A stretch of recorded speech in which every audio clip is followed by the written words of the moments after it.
I think their first game is going to be shaky. I think all of these players, except maybe Dogao, but Miguel and Slam have nerves going in. And the first game is going to sort itself out. If they can take that victory, they'll for sure win the set. If they don't take the victory, they're going to have to button up and get used to the pressure because it's here, baby. Honestly, I really believe, and ladies and gentlemen, this is the first game. We are already inside, and we have great teams. I was about to say that, honestly, this is, in my opinion, a huge opportunity for Slam, Miguel, and Dogao to make something really big in the tournament. I don't know if you agree. Oh, I agree. I mean, Slam and Miguel especially have been known to maybe drop sets that they should have taken. Dogao's more standard. He's a more safe pick for sure in most tournaments. But combine the three of them together, there's a lot of skill on this team, Mem. There is a ton of skill on this team. It's just whether they can make it happen. Yeah, we're gonna analyze now the teams and civilizations. Valas with Lithuanians, Saracens, and Chinese for the Amigos. Then we have Burgundians, Vietnam, and Ethiopians in a first look. What do you prefer? But I think they are both teams starting with very strong civilizations. I kind of like the Vietnamese Ethiopians on both the flanks here for Los Machos, and I love the Burgundians in the center. Do you remember in the loss that they had, I believe against My Insanity, Miguel played Burgundian's pocket, and he had so many paladins, and he was the only reason that they survived in that game as long as they did.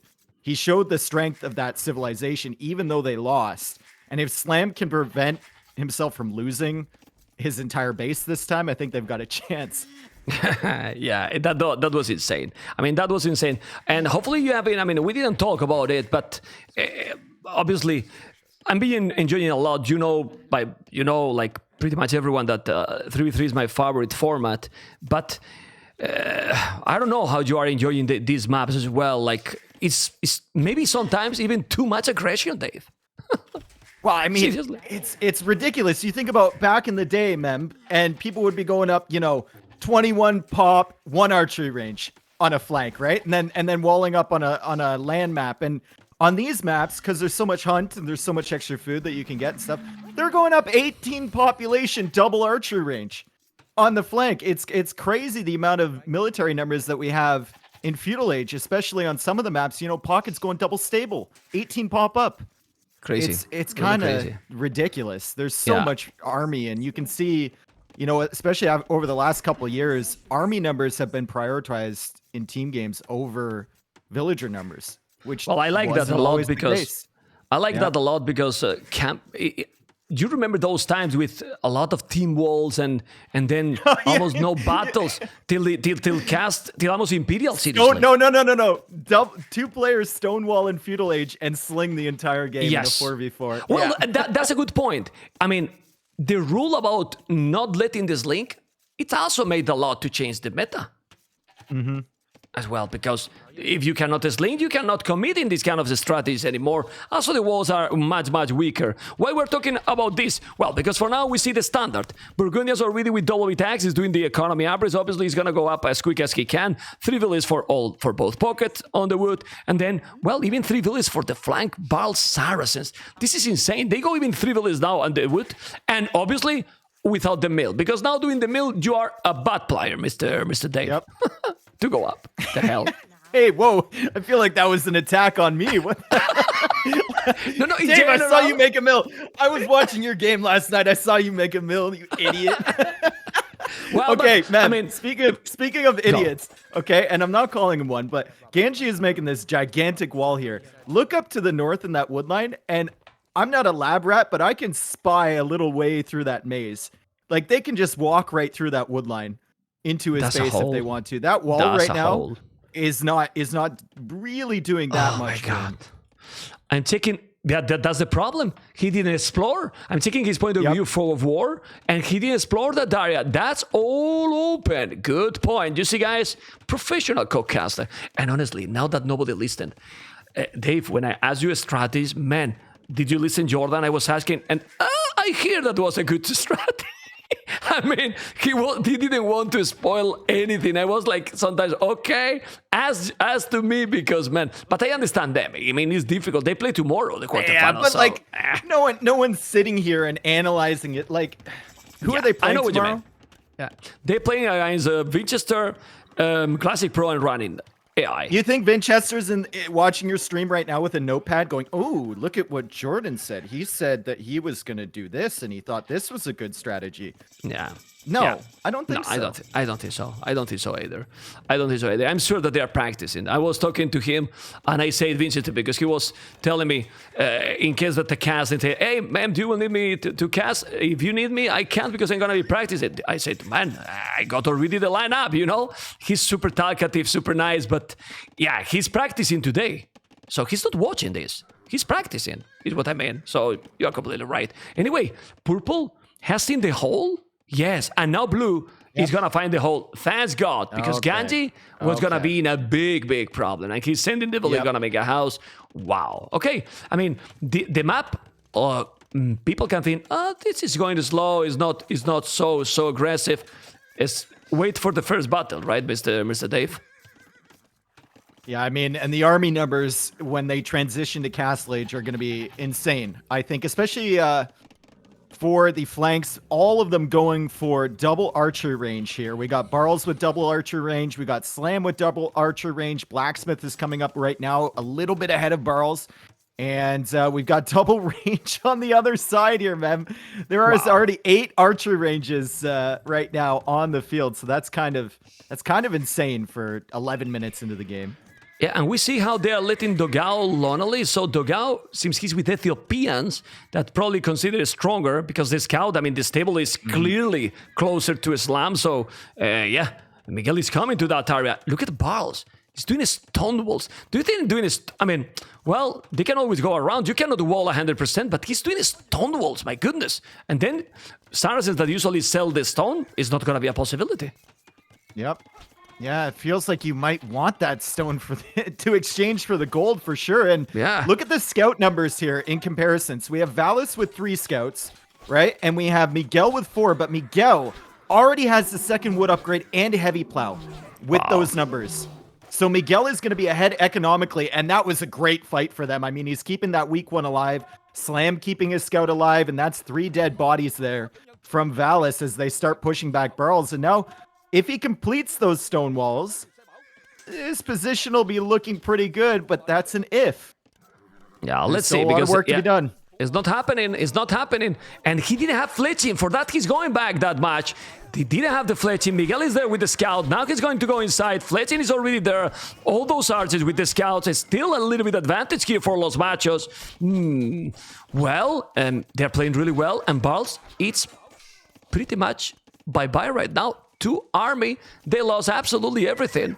And took it the other scout. They are starting to Miguel and Slam playing so strong. And now I wanted also to ask, well, I will ask later after this battle because now they have no army here. Oh my God, why Slam didn't commit? Now he's going to move all those villages. But this is terrible for the Polish player. Yeah, I mean, Barles is going to be completely off wood, and he's just moving further and further away from his own economy. And meanwhile, on the other side here, Dogao is just in a stalemate with Ganji, basically, pressuring his base. But we got to pay attention to Slam in the middle. We can't really count Miguel as being there, because the scouts have 13 HP out of 90, so they're basically like theoretical units at the moment. They don't really count for anything. But Slam is pushing in, and he's forcing Valas to keep all of his military back here. And that means Miguel can keep sending scouts forward, and Miguel can look to kill these archers or villagers trying to complete this stone wall.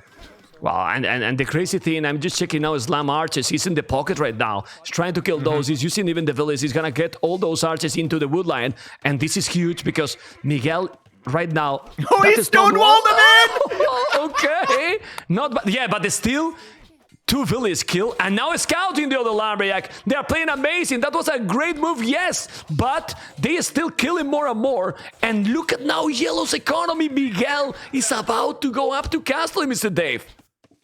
Yeah, like I said, man, Miguel was an absolute beast with the Burgundians the other day. He was crazy with the eco, the scout production, and then into paladins eventually. And I think he's right on track to do that again. And Slam's probably not even disappointed with getting his archers walled there. He's probably fine. He's like, I'm cutting off your wood line anyway. Eventually I'll get through this stone wall, and you're going to assume that you're safe, but you're really not.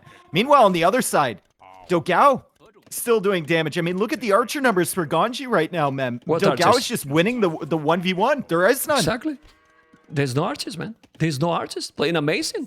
Look at Dogao, pushing completely. Well, advantage with Ethiopians shooting faster. Ganji has Chinese. That usually is a great civilization, great economy. But in terms of military, Ethiopians shooting faster. If you have similar numbers, he's dominating. And right now, we see the similar numbers. But what is giving all these advantage is that they are not producing that much army. And they are reaching castles faster. Yellow is up already. And red... It's getting there. It's about to go. It's doing the market, so he's gonna buy the resources to go up, Dave, and that's gonna be a great timing advantage for Los Machos. Miguel is such a beast. Like, if you look at the idle TC time, everyone's kind of racking it up. Miguel, 3 seconds. Wow. And he's done the scouts, took the good fights. He's up to Castle Age. He got the 2 eco upgrades early. He's playing insane right now. Absolutely Really good, man. Really good. Well, 30 Dogao's seconds. in trouble, though.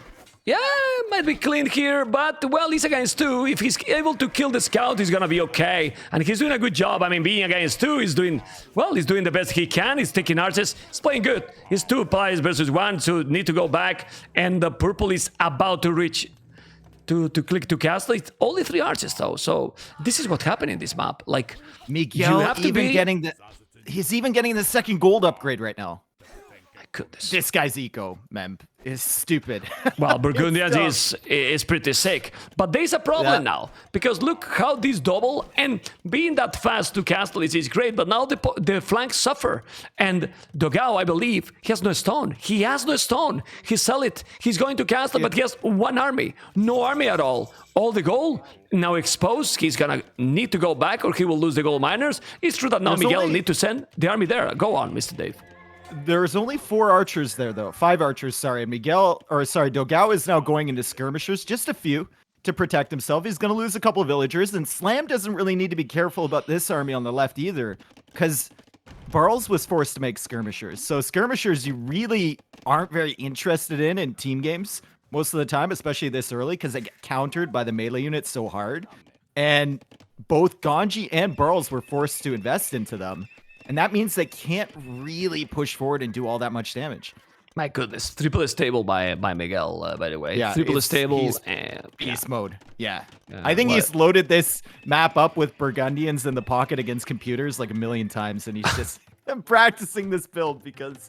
Yeah, it's the build. Been pretty clean. Yeah. I mean, he never attacked him. I mean, nobody attacked him. He's even open, you know, like he didn't wall at all. He still have the 200 stones, so he didn't even sell the resources. Valas didn't sell too, but with that stone, for example, well, he cannot make 2 TCs. The knights are now there. He's going to be Cavalier, by the way, and Husbandry. But the biggest problem, in my opinion, is not even that. The biggest problem for me is that the Canadian, your fellow Canadian, is forcing Barles to make those huge stone walls completely, my goodness. Well, but this is crossbows with Bodkin. Even if you're doing the tower, you have the timing. And you know what? If you do these walls, then you go to the pocket. Exactly. It's a giant arrow.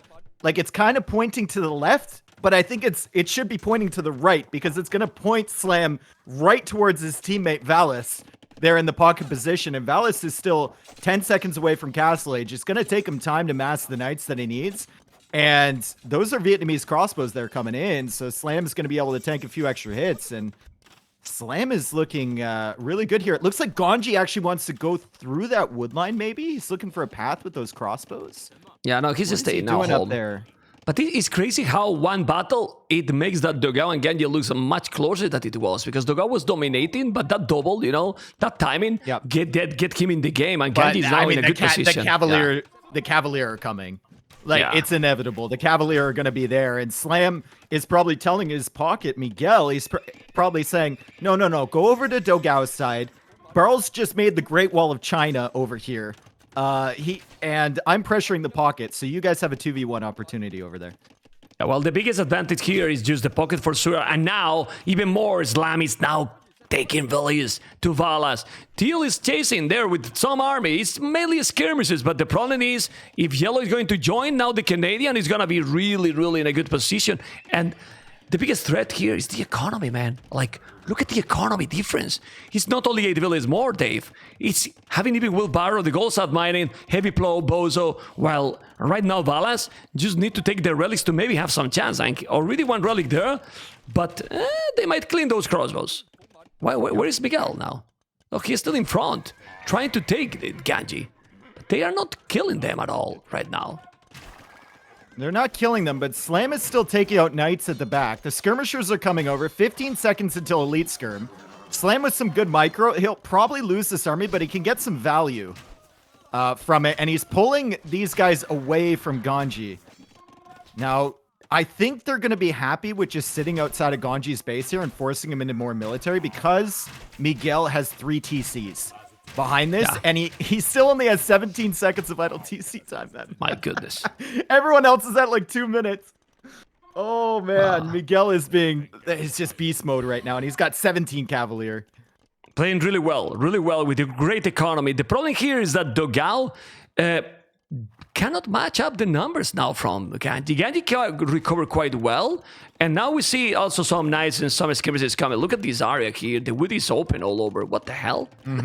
At the back. But the crops are going in, and really, Ganji has a lot of archers, but the Cavaliers are there, and we don't see an old knight here. We don't see an old knight. He's dancing with the Cavaliers. He's trying to engage, but he can't. He really can't go with those Cavaliers because Ganji is doing, in my opinion, an amazing good job here with those archers, Dave.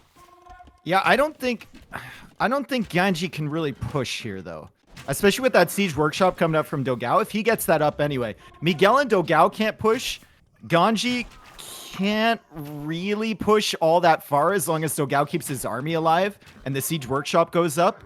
And they know that Miguel has an eco lead over Valas. So I think they can afford to play it a little bit safer. Yeah, well, he need to go back. He has to be careful with the Cavaliers. I mean, the eco lead is that if he wants, he can go up to Imperial. Now those Cavaliers going to destroy. Those Cavaliers are now going to commit +2 Bloodlines, all the upgrades. Well, no Bloodlines because Cavaliers from Burgundians don't have Bloodlines. But, well, you know, 120 HP thanks to the bonus and then more attack. But those crossbows, need to go back. Man, he's going to go up to Imperial. I don't think he need to go up to Imperial. He need to keep going a lot of farming. If you go greedy in this map, you are 1-2 minutes without army, Dave, and you can lose everything.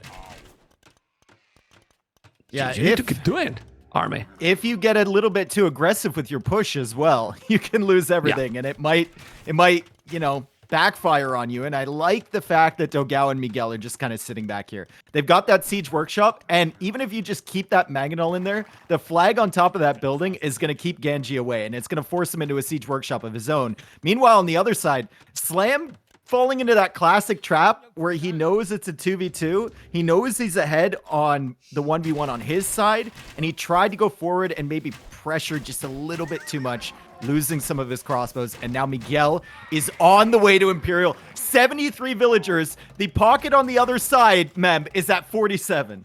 47 villages is almost 30 villages behind. What this mean? Well, that the advantage is huge. And you might think, 74 villages is not like the greatest boon, not 120 villages. Man, he got hand card already. He got all the economy upgrades, only missing the last wood and last farm, but come on, that's not even needed. So, he will have the Paladins coming up here in the game very, very soon. He need to snipe that Mangonel, and then with the Cavaliers, he's not losing the other Mangonel. They have a much better army composition here. And in the other side, as you mentioned, well, Slam under control. 2 TCs, 59 villages, 14 army, but I'm focusing completely on the right. They are trying to get this battle going. And Dave, this is, in my opinion, a super important advantage.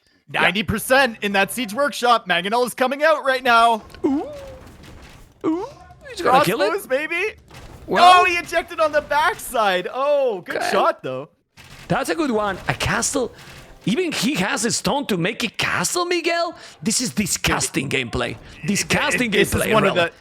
This is one of the best builds I've seen, even with Burgundians. Like, this is ridiculous. Yeah. And from Miguel as well, like, not only Burgundian, like, from Miguel in a tournament match, remember, because as you were talking before, we all always like, okay, Miguel, Slam, in those important cities, this is an important series. And here, you cannot really fail, because in theory, in those moments, you also have more spins than the Amigos. Amigos is pretty much the first time together in a situation like this. Just to give you an idea of how efficient his economy is right now, as they kind of disengage from this battle for the time being, Miguel has been sitting at like 82% worker efficiency, basically. And everyone else is, the next best is like in the high 70s. Ganji's now catching up a little bit, but I've been keeping my eye on it. Miguel's eco has been incredibly efficient. And now Slam goes for a forward castle on the other side. Yeah, he's gonna make it that castle. He has 2 Mangos, he has the Krobos, he's denying a little bit, taking some villages, but with the Mangos he might be able to kill. It's true that Barles, thanks to the damn Cyrus, is with 1 TC, is on the way to Imperial, but the Canadian is up to Imperial as well in a moment. He has the resources, he has more villages, he has more army as well, so he should be in a better position. But what in my opinion can decide the game is the right side, because Red and Teal seems to be very, very close, yes, and you can see in the score. But now this is +4 Cavaliers and gonna be Paladins in a moment. That castle saved the day, he's taking some time, but he can come now with Trebuchet. Those, do you think they should commit here? Just kill the castle first No, I and think wait you wait for Paladins. Paladin. Yeah, wait for Paladin. That solves all your issues. I have to commend Ganji as well. He's played amazing. Like, he's got 2 TCs behind this. He's at 72 villagers right now. His army numbers have been insane, Mem, and he's managed to defend on this side without that much help from Valas. Like, the knight numbers have not been really comparable to the Cavalier numbers all game. Until now, anyway, when Miguel is busy getting Paladin. But Ganji has put on a really great defensive performance. Obviously, I mean, we didn't talk a lot about this. I prefer a lot more Burgundians than Lithuanians. Here's to the Lithuanians. I mean, he has +5 knights. Like, if he commit before he gets Paladins, he could do something. But now against Paladins, yeah, they don't have the Bloodless. But man, Paladins 14-4 attack is like 3 attacks more already than those knights, and the HP now is solid. They have the archers. It's so difficult, and blue is not even up to Imperial. So this is a total domination. Neither is green. Ooh. Okay. Neither is green. The pocket isn't up to Imperial either, and we have more Paladins on the field than we have Knights. That's a great wall-up attempt there from Ganji to force the choke point. He's playing amazing right now, Mem, but the crossbows are not doing that much damage at all to him, and you can see the confidence here from Dogao and Miguel. Dogao is simply running under a castle and a TC with the crossbows. Like, he knows they just pressure and they clear up all of this stuff, and the Paladins are going to flood in. Miguel now with Trebuchet attacking that castle, and Slam still winning on the other side. However, Barles is in Imperial Age now. Doesn't matter. GG call, because Los Machos has played this one incredibly smooth. We can assume that, like, on the left, Slam has been dominating, you know, and he could have dominated more, but he was like 2 versus 1. He was cleaning the archers, but they made an early attack. Slam did an early attack to the pocket. That delayed Valas quite a lot. And also that attack, look at the lumber camp that Barles was forced to do there, you know, in pretty much Valas' base, you know. And then in the other side, constantly Dogao dominating, but Miguel score out of his mind to this game. He played amazing. Oh man, he picked up the relics too. He picked up 6 relics too. They had Burgundian relics along with it. Man. Oh my god, the eco for Miguel was insane. The numbers of military for him was insane. He had more scouts on the field than Valas did, with both the second eco upgrades in feudal already completed. And then he transitioned to Castle Age far above in front of everyone else. And then he had more Cavalier than Valas had Knights. And then he was in Imperial Age before anyone. It's insane, dude. That was amazing. That was really amazing. Obviously, it helps a lot that they delayed Valas, but the Castle Age was 19 minutes for Miguel. 90 minutes for Miguel. Doing few scouts, Valas 22. So in that time, he was also doing, well, not only Cavaliers, but TCs as well. Ladies and gentlemen, we are going to jump into game number 2. Ladies and gentlemen, the players are focused, and the game is starting. Hopefully, it's not going to be any problem right now. When you notice that they are super focused, and they are right now, is because the game is on. And we have now, ladies and gentlemen, game number 2. Amigos versus Los Machos, Los Machos versus Amigos. And we have Slamas Spanish. Miguel Malian's pocket. Malians, this is a surprise to me. Dogao Bulgarians. I'm going to tell you why it's a surprise to me. Because Malians in really late game is not so great. I mean, well, you got Farimba, but I don't know, pocket Modri Teutons, Barles Poles, and Valas Bohemians. They're going to try to go for the boom approach, Mr. Dave, like 100%. Yeah, and we see Slam playing as the Spanish, and usually Slam is an archer player, right? So we'll see what he has to add to this mem. I mean, Malians in the pocket, they're not terrible. They're not usually a civ that you would see in a 3v3 pocket, but there's only so many civs you can pick. And maybe Miguel has other plans. That matchup there is interesting, though, on the Valas Slam side. Bohemians against Spanish. If the Spanish get the castle up, it could be pretty dangerous, but I think Bohemians have answers to that, right? Well, let's see how they're going to play. Remember that passes that you can see in front, it has that cracked terrain. So I believe they will try to go aggressive. I don't know. I don't see this going for directly a fast castle. Remember that the map, well, it has a lot of wood, but the passes are quite open. There is also in the middle, you have to be careful. And on the left, look how open is the map. I mean, there is also some hill. So like, tell me. Are you picking Spanish to go your feudal age with Spanish? I mean, you're not picking them to go archers, that's for sure. Yeah. Because you can't upgrade to crossbow. And do you really want your flank player going scouts into knights, right? That plan has to be centered around conks, no? Or is it going to be some sort of Monk Siege push? Are we going to see Monk Siege from Slam and Miguel? Like, I don't know. I think what Islam is going to do is a Premier Rush, probably. I might be wrong. Make some militias, then try to disturb a little bit his opponent, and then wall up. And then from there, go into Castle Age and do the conks. I don't think that he will go just... What I mean is I don't think he will go straight to Castle Age. He will have to do something. Even some towers with the meta times can be good, because you build faster with faster village, faster building villages can be good. Well, but we will see. For now, remember that the map is explored, so if you put a fog of war, the players know where the resources are. They can go for the lame even if they want it. So it's potential also bring the strategy that you can wall on a flank and sneak a villager too. But look at Barles. Why he's walling that forward? Because he's walling in the not cracked terrain. But that's gonna be difficult because there's quite some, a lot of cracked terrains there. And now that is called battle, who's winning? Dogao. Oh. It's not enough to punish the villager, and the map is explored. So the scouts, I think, are less valuable here in general because the map is already explored to begin with, but it'll still let him know that there is a wall coming down there. But if there's a sneak, he has a good but indication. look what he's trying. He's trying to sneak a villager because now he has no scout to find him. Yep. This is what he's trying right now. And there is a lion that he's not finding, and he has no loom, and now Dogao that is trying to make the sneak is gonna have a problem with that one. That's why taking the scout is okay. They don't have real big problems, but now you cannot kill that lion because you're a scout. It's your scout's weak and your villager's weak.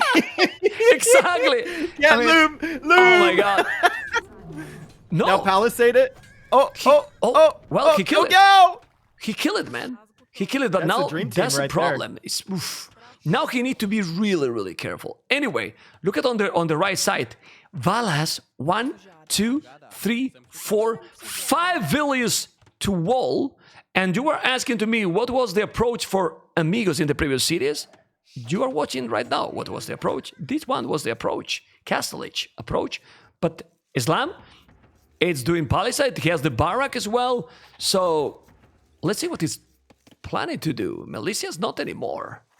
Because I'm actually getting I'm getting anxiety for Dogao. The fact that he's building that barracks with a 6 HP villager without walling around her is insane. I don't know. I don't know what the thought process is there. If you lose this bill, your whole forward idea is completely shattered, right? Yeah. It feels like you should be doing everything you can to protect it, but I guess he's just relying on the fact that the other team doesn't know. Meanwhile, Slam walling up on the other side, he's going to get that wall down, and he has enough HP on his scout to stop the scout from Valas. Slam is on the way to feudal age. So are both of his teammates. And Valas and Barles on the way up, but Modri still not. And like you said, he's got so many villagers walling at the front. Yeah, I mean, the good thing here, the amazing thing here is that he doesn't have a scout. I think for that reason, Dogao has been confident. And what Dogao is doing the militias now. But Blue is coming with more villages forward, it seems. Okay. And what is he planning to do? he's going to attack. What I don't like from Dogao is that he's not walling, and now Barles is going to attack him. Well, he has the villagers there, so he can wall behind if he needs to. I'd love to see if Barles is going for like some sort of archer range play here. No, he's going for it. He's not attacking them. Oh my goodness. Aye, aye, aye. Well, I thought that, okay, he's going to come aggressive. No, stone walls. But the stone walls... Yes. Oh man, stone walls when the other guy is inside with already militias coming and he's gonna be men-at-arms. I wouldn't say that militias yet, but he's standing now, waiting to have, well, it's Bulgarians. I forgot about that. You get the men-at-arms right away, my goodness, and now, well, you don't make also archers with Bulgarians, but when you are sneaking, oh, these quick walls has been really good by Barles, honestly. Yeah, it didn't quite work out, but he lost a lot of HP on those men-at-arms. I mean, Barles just lost the classic game of stone, paper, scissors, right? Stone, paper, men-at-arms right there. Yeah. I mean, he went stone wall, and there's already an army in the back of his base, so the stone wall is almost completely useless for now at the front. As Modri makes his way up to Feudal Age, and he's going to be able to FC off this, I think. Okay, well, he lost his scout here. What happened in this situation is that, in my opinion, they obviously have watched their opponent team, and they know that they are playing this approach. And that's why he's being greedy, Dogao in front, because he didn't even wall. Like, he's 100% sure that his opponent is going to do exactly this strategy. And now, he has his skirmishes. He's denying completely... No, he's doing a tower there as well. Okay, he's gonna lose the village. Don't lose the village, man. Let's see if Dogao is gonna lose. No, he's deleting that one, but now that village is in danger, and you don't want to lose that village. But, well, Miguel is there with the scout. What is Miguel doing, by the way? Miguel is doing a scout, but that's not good. Miguel killed a villager from Modri when he killed that scout in the middle, too. So Miguel's already gotten some value here. Slam looks like he's about to click up to the Castle Age, and that's actually might be before Modri. Oh, so Slam look at this just with the stone wall, but look at this, Valas is coming. Exactly. He saw with the scout, now he's sending the village, but, I mean, Islam just need to make a tower there. I mean, the stone wall is fine, yeah, but you just need to make a tower because he's coming with 3 village archers. This is exactly what I was expecting from Barles in the other side, which is not happening, but now, this is a Spanish village, Islam should have a problem. He's gonna be really quick. Hits on that stone wall and build a tower or some houses here, and you're fine. Yeah, he's gonna be fine. He has fletching. Oh, well, he has fletching. He has to be careful. But if building a house, the stone wall is not there on the left. Uh-oh, it's open. You see the skirmishers at Barles' base? He did it again. He walled them in. They're stuck. Oh, he walled. Well, but that's value. Don't care about that. Yeah, he doesn't care. Doesn't care. The men-at-arms are there. I was still ticking on the right. Well, at the end, they were trying to go defensive, but... It's not. It's an aggressive gameplay because the sneak, it's working right now. And remember that he even took the shortfish, taking the deers with that mill. Dogao is playing really well here. Seriously, really, really well. A second archery range up. Well, he walled that archery range, but this is a mess for Barles. He didn't kill a lot, but Barles' economy is now really disaster. And honestly... Miguel... taking a villager from Valas when he was trying to wall. So Miguel got some more value with those scouts. Good job. Okay, on the right side. You have to tell me, man, because there's many things going on. And now green, Modri's palisading, walling. Look at Modri. Has a stable and the market, but I don't like that Miguel... I mean, they are not walling anything at all. The middle is still open. So now, Modri can just jump there with knights and raid their economy. Which is not good, man. Seriously not good. I mean, they will have... Slam will have a castle, right? So he'll have conks, which are extremely mobile, so you can respond to the military coming in, and you're going to be putting raid pressure forward. Dogao has military units forward, so I guess the only question mark here is whether Modri can get in, like you said, but if Miguel can react to that with Malians, who match up quite well against students... then maybe they don't need to wall. Maybe they can just respond with military and they can keep all the military. Oh, this is bad for Dogao. This is really bad for Dogao now. He's going to lose that village probably. He's coming with the knights. They saw now the knights by green, but Dogao is still saving the village or not. That village, it's going to be... Ooh, he's trying to keep that village alive. it's very important to keep the village inside, honestly. And now he's starting to wall with a quite, two villages. He's starting to wall. In the middle is also open. Well, let's see. But honestly, the most important position here for me is the Canadian. I mean, Slam with a siege workshop will try to go in and kill, and then castle in front. Valas is going up, but he will take a while to be able to defend against the Spanish conks. And Slam is having almost 500 stone. I think the thing for me that's saving the Amigos right here from a more brutal death, honestly, is the fact that Barles is poles. And I think even though he got the sneak in on him with the instant men-at-arms there from Dogao, even though there were all the skirmishers, the towers, everything, his eco is not looking too bad right now, Mem. And Dogao's eco, in comparison, if you look at the amount of resources in the bank, Barles is going to click up faster because he can go for those full works. He can get the food eco in right away. He can get the gold while mining the stone. And he's managed to defend against this very, very well. With help from Modri, but he's still in a decent position. That's for sure. And, well, the good thing is that we don't see a second TC for the pockets. Now purple is walling on the right. Yellow is still not walling. He's trying to go, well, there's some knights. He's defending with army, you know? But really, Miguel should make a gate there or something, because you don't want to get not the army at villager. home. Where? She dies! Now She's gonna die! No! She's seen some stuff. Yeah, She's the village seen is some dead. stuff. And, well, it's a similar economy. Bulgarians, what is now Dogao going to do? He has so much stone. His economy is really unbalanced. Like, look at his eco, and now he's balancing his economy. Okay, he listen. But as I told you, this is the key here. The castle is in front. It's really, really in front. But Valas using timing castlage, where those walls are going to be much stronger. Valas has something to defend right now. Well, I see that he has good economy, and he's going full monks. He's going double monastery, Mr.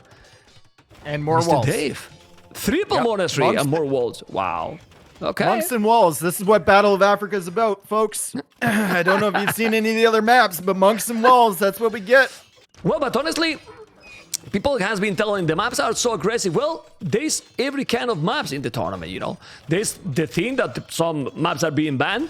This map is different completely. We wanted to have all kind of maps, you know, super aggressive, you know, closed like this one. Well, I mean, it's not that close if you ask me, because look at the huge walls they have to do. And right now, they are giving up all the map control. But he's gonna be able to do a lot of monks here. But it's gonna be in time. I mean, this army is scary anyway. Seriously. I mean, he has the TC on the right side maybe to help defend, but I mean, there's already stone walls there. The risk is going to be the production buildings over on the left side on that cracked terrain too. So I don't know if he's going to be able to build up enough monks. He's going for redemption now, as there's a mangonel there from Slim that maybe he can convert.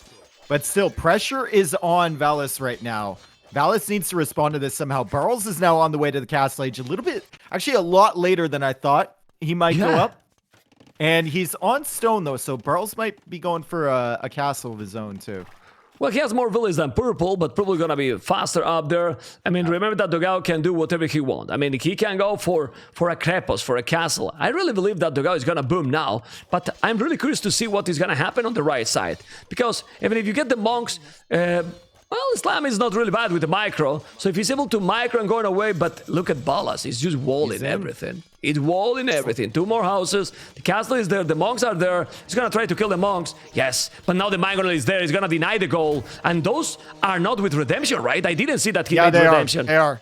They have he redemption? did make redemption. He did get it, yep. So Slam needs to back up, and the defense is successful here from Valas, and because he had those monasteries, he already got Fervor for his monks, and he already got Sanctity, which both affect the villagers as well. So that's going to help him defend here.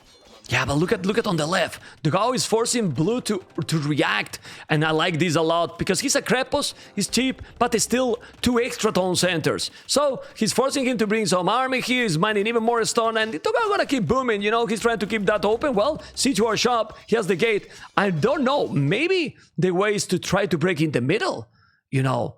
There's only 1 stone. Well, he has the outpost, and Modri is now going for the full sick boom. But Miguel again, with only 3 TCs, it's booming the same as Modri. 59 villas. Let me take the Echo KD. Well, similar. Now he has more, a little bit more. Echo KD. No, sorry, the idle TC I'm in. And it's okay. It's okay. It's still 2 minutes, 1 minute. Yeah. Yeah, Miguel's realized, though, that this isn't going to be a Castle Age military game. So he stopped producing the knights, and he's getting handcart now. He's queuing up a few more villagers. I'm just kind of questioning why he didn't go for that fourth TC if he's going to play the eco game. Imperial! And what he's really planning. Islam Imperial! He's going up to Imperial! Already 51 villagers. He's going up to Imp. He wants to go Trebs, but I don't know. He has so many monks. Miguel, you need to delete the knights. He delete one, not the other. And now the question here is, with this Imperial Age, what are you going to do against those monks? Are you going to do monks as well when your opponent is Teutons? I'm not sure, man, about this Imperial. So if you get 2 Trebs out here from Slam, and you start targeting both those TCs from Valas, he can't click up to Imp, and that's where he wants to be in order to counter your Imperial. The monks have to close in on your Trebs to convert them. They can't do it from a distance, so maybe you ask for some scouts for Miguel or Lightcap. I mean, he still has some left over to help protect them, and I think Valas might be in trouble against that. Yeah, well, let's see. And he's doing a 30 TC. He's not going with only 1 Tone Center. I see 5 Tone Center by Dogao. And I want you to explain me, as a professional player, Mr. Dave, not a professional caster, why Barles did 3 archery ranges there with poles. 3 archery ranges and the castle is there. I don't understand that. It's a lot of resources. For what? Well, he wants to go up to Imp, right? Oh my God, seriously. Explain me, what is Miguel doing, please? Why you made the castle there in the middle of the map? I mean, there's only rocks, you know? I mean, that castle is not a great idea.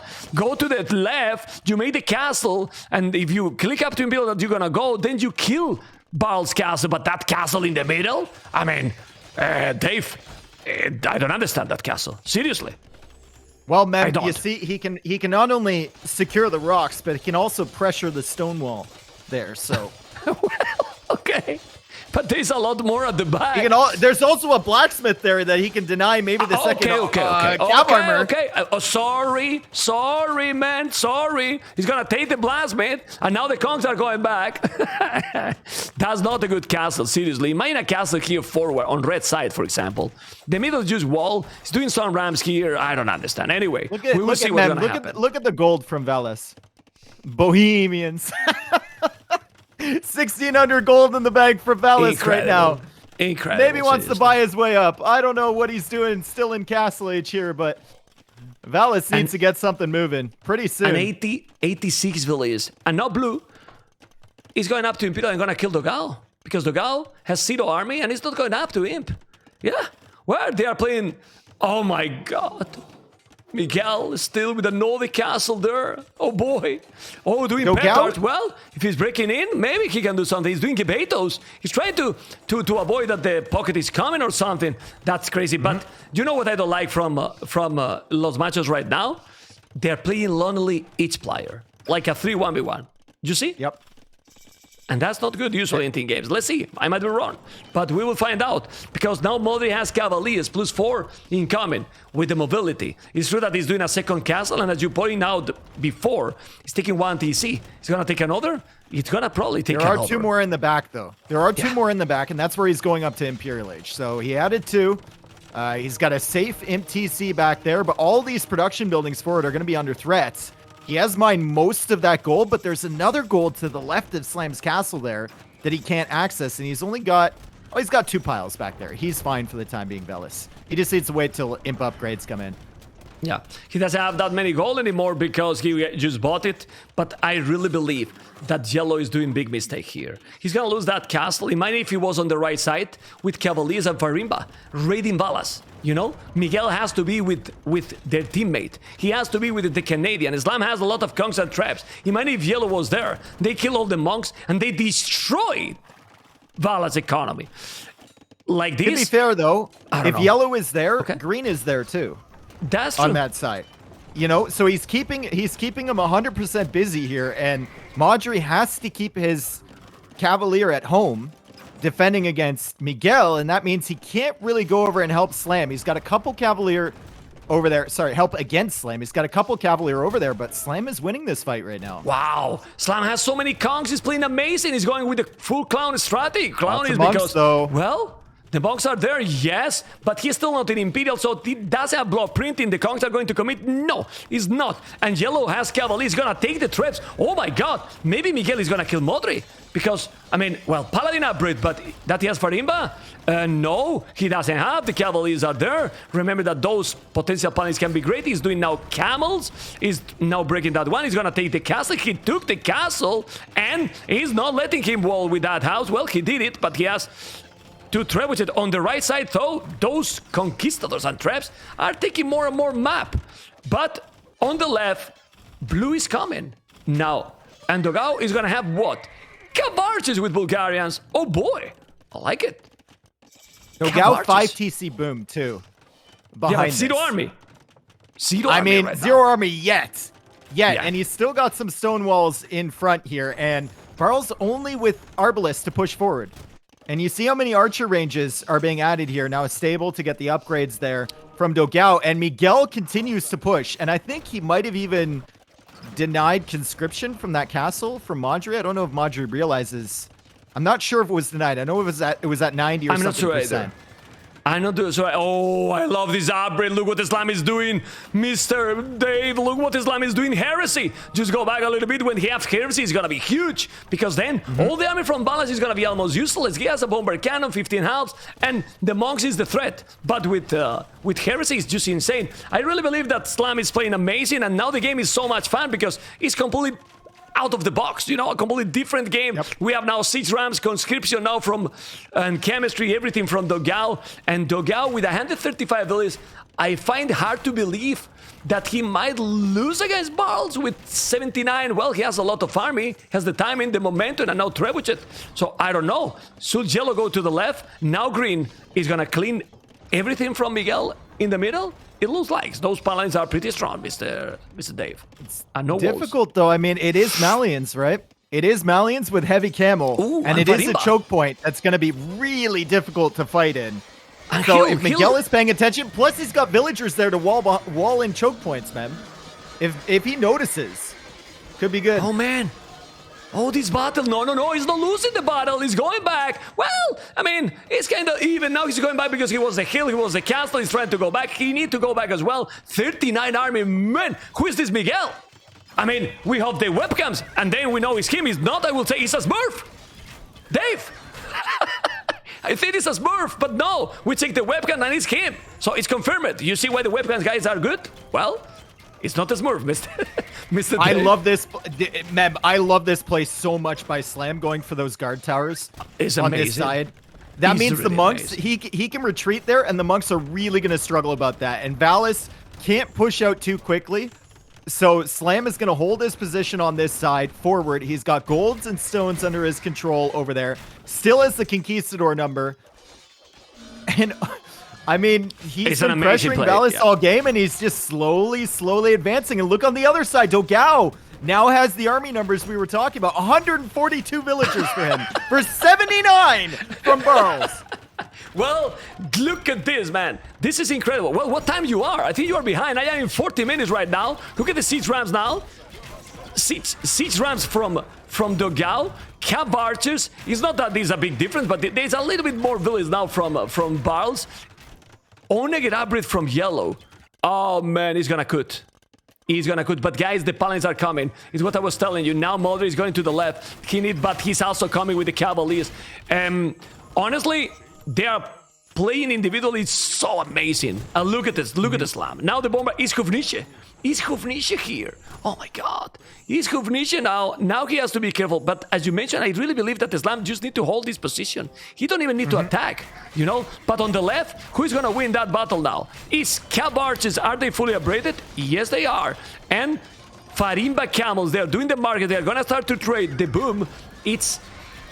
well, a little bit better, not much better. It's only 15 villages more, and army is almost the same. In the middle, they hold it, and now Modri is killing that castle in the middle from from Miguel, but Miguel has a lot of army on the left, and the problem is that the military here from Barles is kind of weak. Poles in this kind of matchup, I don't know what you think, but with that army, Arbalest against Cav Archers, they are not doing anything. Late Imperial, I think we saw it enough in Rage Forest. Poles are just really underwhelming. Really, really underwhelming. Early Imperial is where you want to do the damage, and I think that's what Barles was thinking about. Oh, he opened also for purple. Sorry that I interrupt you. It's open here. Now it's coming with more army. Trebuchet.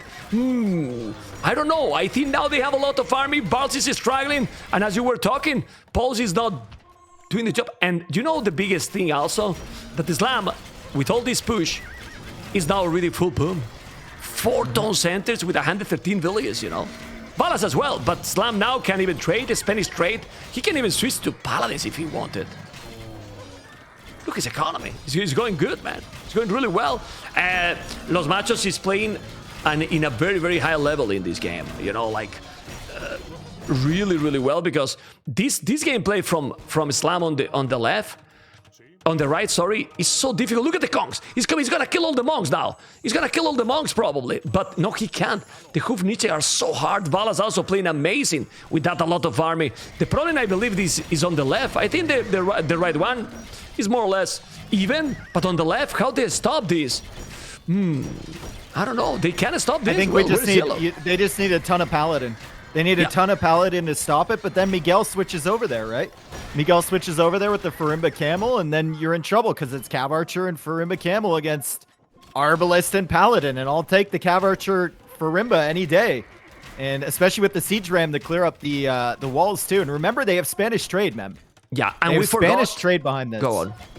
And we forgot also that Bulgarians 50% cheaper siege.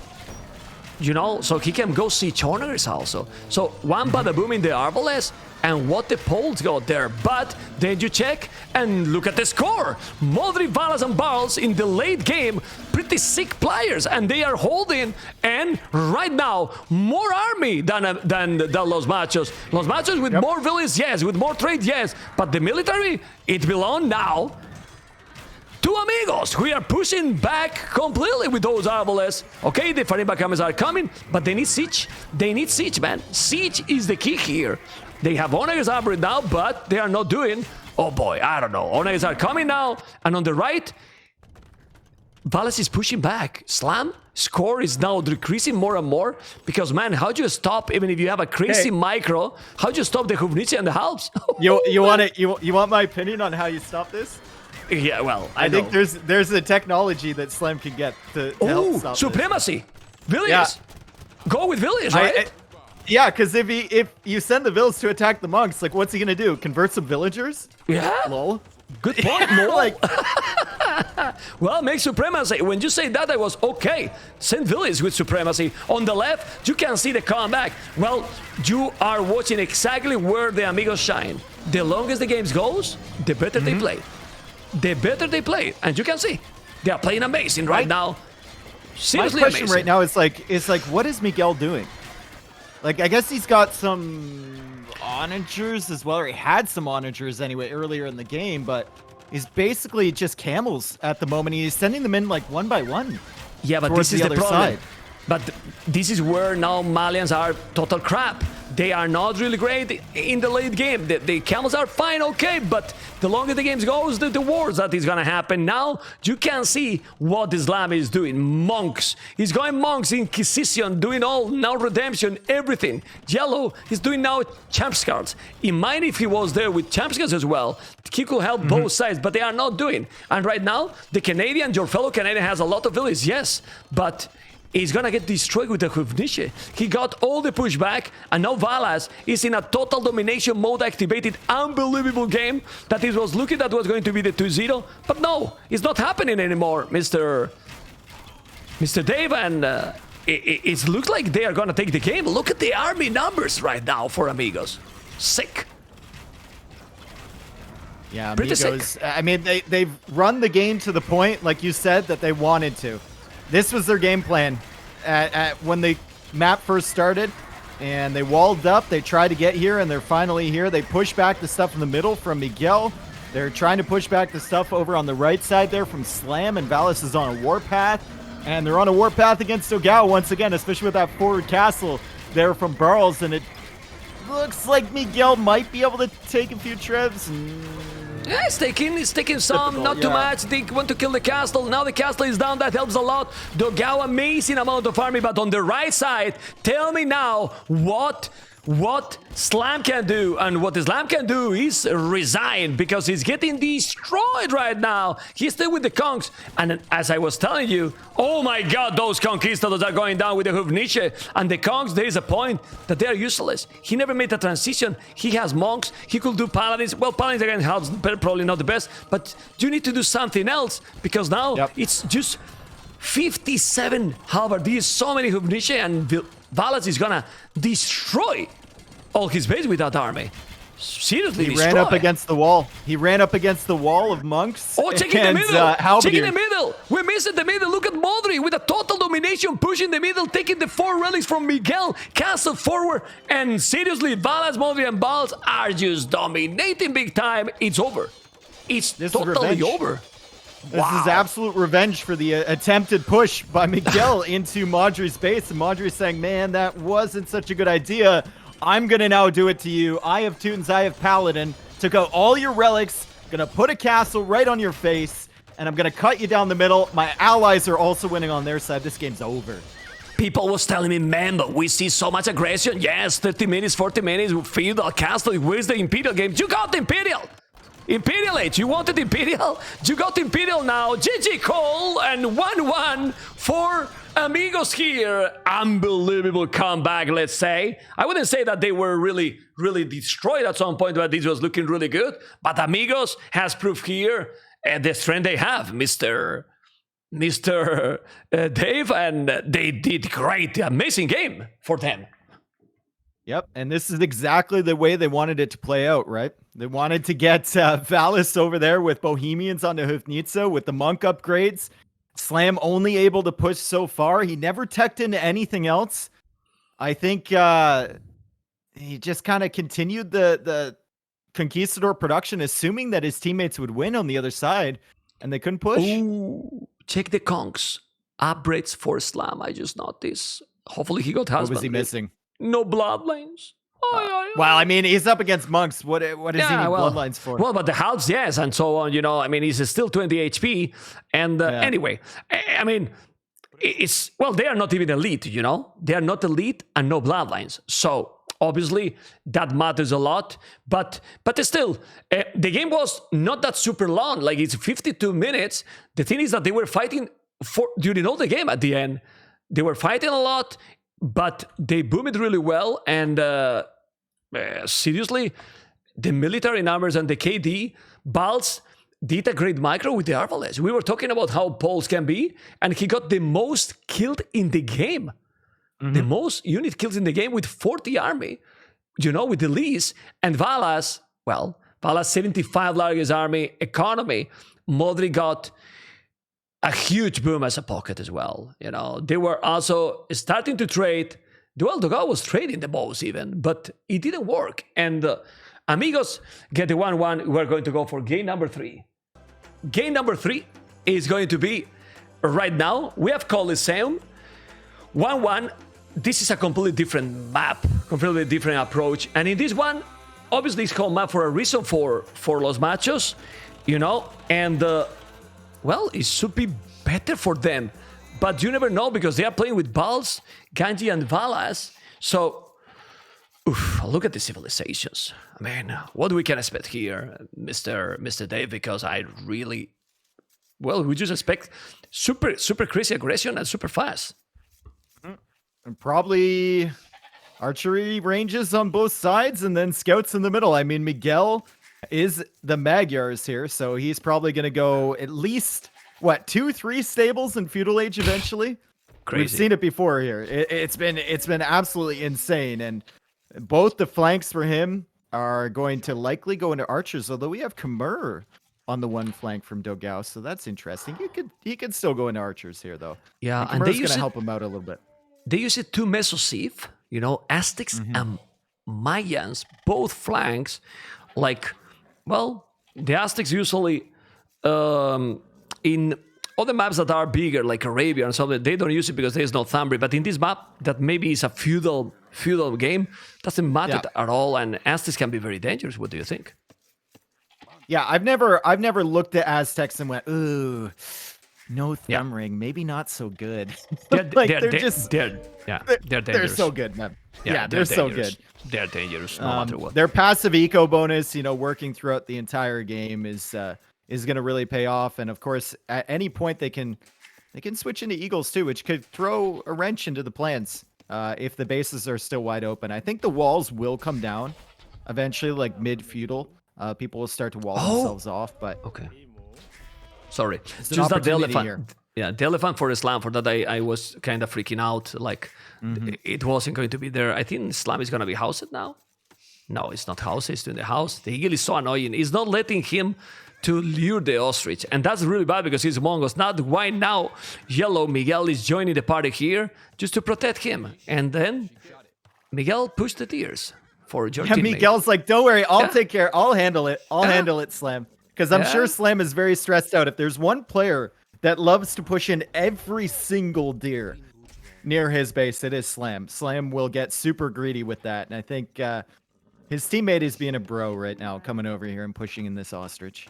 Well, make a saying also with the Mongols. I was thinking also that they have to be careful with, if you have two eagles in this map, imagine if they send the eagles combined to the woodland already.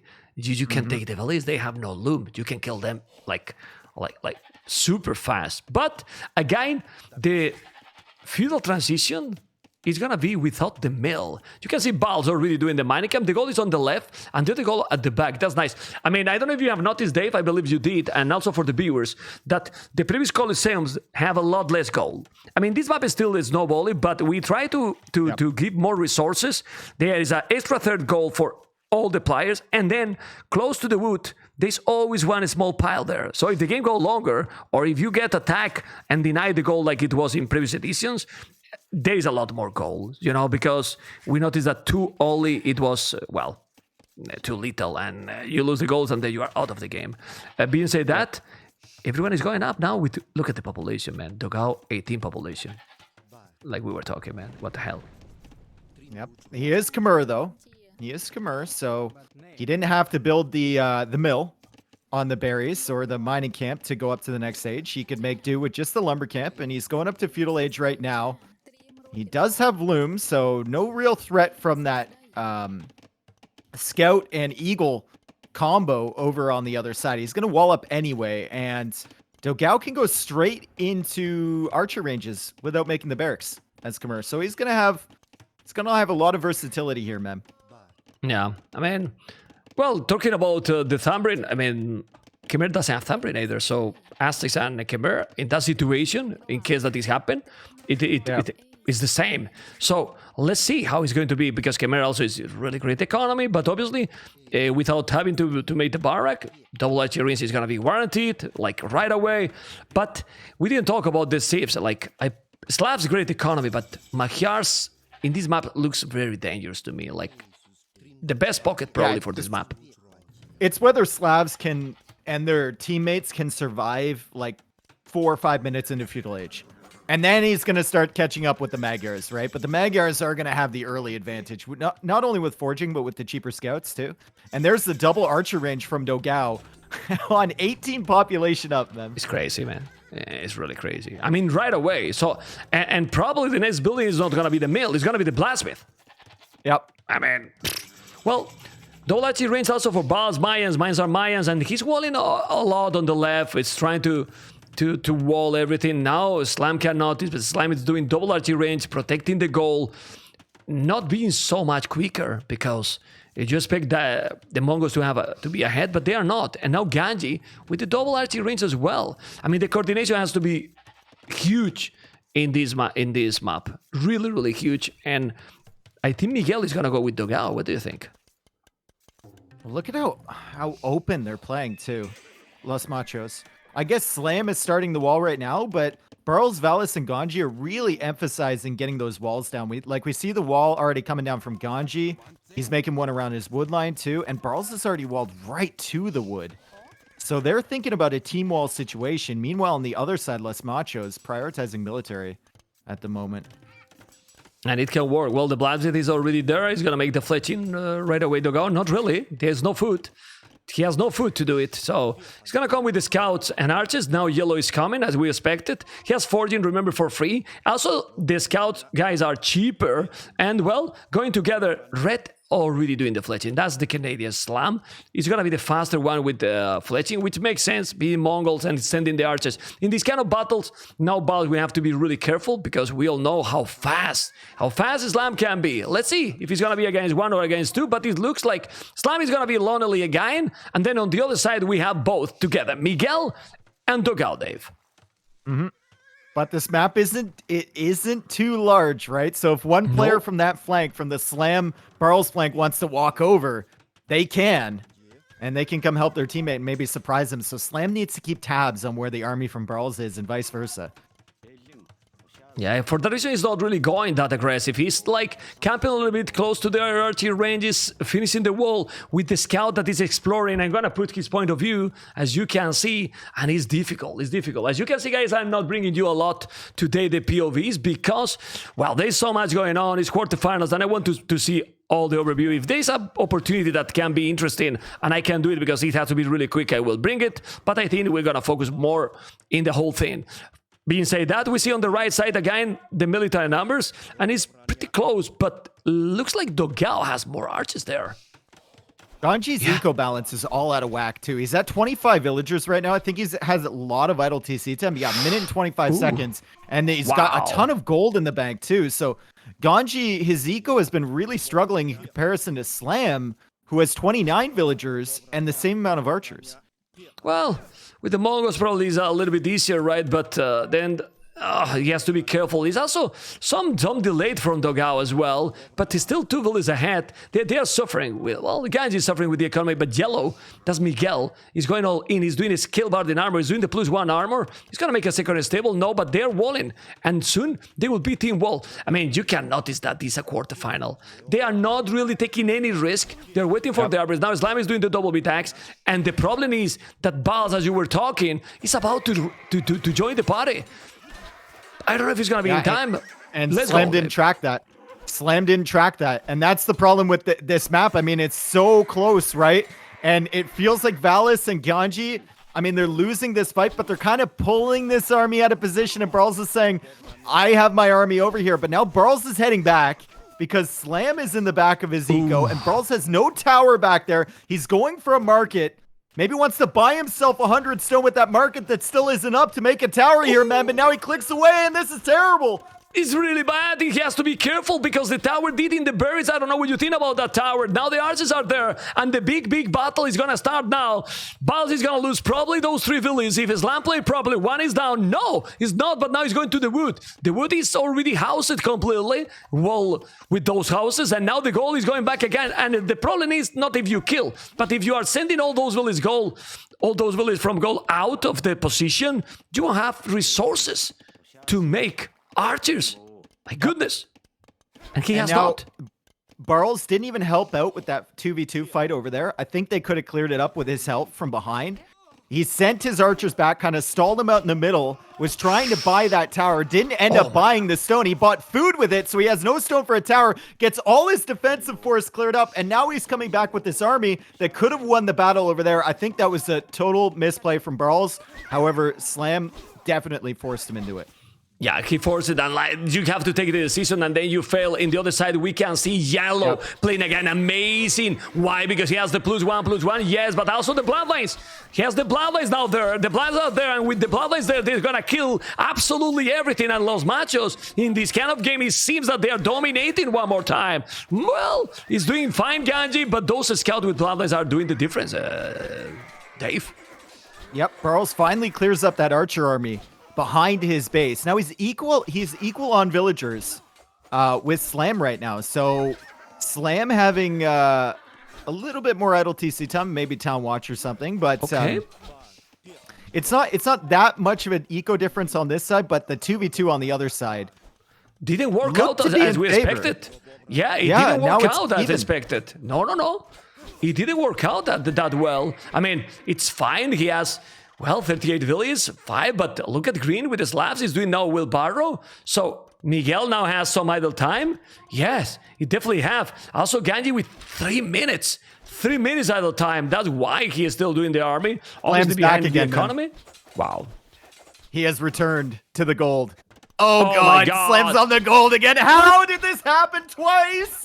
Oh my God. Well, imagine this. How many villages? And in the other side, now he has archers also to defend. He's going to make the market to save that one. But ladies and gentlemen, Barles is getting destroyed in that situation. And you know the most important, Dave?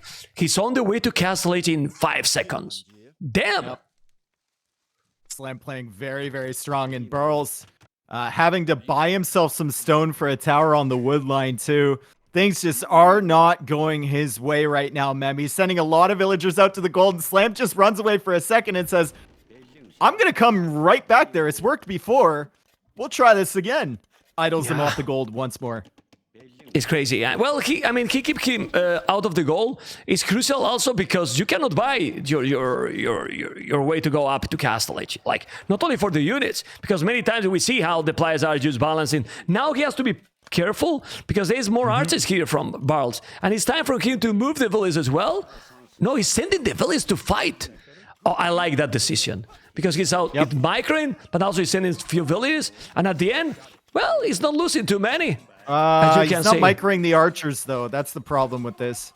So his archers are going to get cleared up, and now Barles can just simply run away from these villas. He's still going to be annoying. It was a good defense here from Slam. Don't get me wrong. I like engaging with the villagers, but I think he could have cleaned that up better. But okay, with the scout from Miguel here, he's going to be able to clean that up.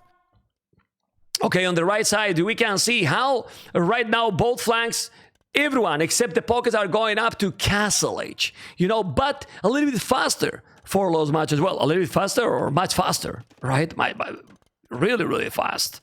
For those, we see how Green has now 14 scouts, 11, and now he's buying also the resources, Miguel, to go up, and he's gonna go up almost at the same time than Valas. So here the crucial thing, it's definitely the flanks, and my goodness, they are fully walling the whole Coliseum. You know, in the Arena Coliseum, Slam, Miguel and Dogao are going to be full team wall. That's not easy to see in this map, Mr. Dave, man. What is this? Whoa. Yep, full team wall here. Miguel even going for the stone walls in the middle. I think the difference for me right now is going to be the pocket players, man. The Slavs, like I said, it takes them time to get the advantage over the Magyars, but right now he's got 25 Slav farmers. And they have that bonus, and the Magyars have a similar amount of farmers, but they're not going to be bringing in food as fast. So we'll see what the Slavs can do here in the Castle Age. Slam is still definitely ahead of Barles currently, and he's going for ballistics right away. But they are going to the middle. They are going to Valas. Valas is rushing a tower. He's going to be able to make the tower. Well, he's doing a palisade there on the goal, but there's the archers. He's going to take village 1 down, 2 down. How many? It's going to take a lot. And this is huge. The timing, the momentum here, Dave, is insane. Yeah, and I was talking about those Slav farmers. Well, a lot of those Slav farmers just died, and a lot of them are idle right now, and now the wood line is under threat too, and he doesn't have enough stone for another tower. And these are Magyar scouts, so when he gets to the Castle Age, they will get that plus attack, which will help them break through this even more, and this is going to be really, really bad for Valas. Yeah, you can see how Blue is now chasing here. The scouts here from Valas are insane. He got a lot, so they need to kill comes the army. They make the upgrades. I was speaking about scouts. That's a lot from Valas. I was wondering where this army is, and the cavalry has indeed arrived. We got similar crossbow numbers from Ganji, too. Kind of hunting these crossbows from Dogao down. And I think Miguel and Dogao just need to buy as much time with his military as possible. They're never winning this fight. Yeah, they have to wait. He has to wait. He's going to make the light cap. He has to wait. He needs to go back. Light cap is going to be... Well, with the light caps, it's going to be possible. He has now the light caps. He needs to commit now. He has to commit. The light caps are much stronger than the scout, but he still have the numbers. And I don't know, but they feel that they can lose this battle. Or not. They are losing the battle for sure. No. I mean, Miguel and Dogao were never going to win that. Yeah. There was just too many scouts there. I don't care if it's light cap, Magyar, light cap. Oh, but look at them. Look at Valas. Look at Valas. Now economy rating so many. 31 villages, man. He has lost. Oh, my God. Miguel And Dogao has killed to Valas 17 villas. 17 villas. And why this is happening? Because they are not in wall. They learned from the previous game. You see, they wall it, and now we're walling.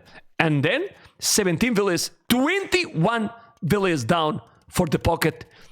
That's too much to recover, seriously. And purple is in. Purple is in. Ganji cannot see. The crobos are there. Those crobos are with ballistic. He's gonna kill so many. Ladies and gentlemen, this is looking the 2-1 for Los Machos. Really difficult to come back right now. I don't know what you think.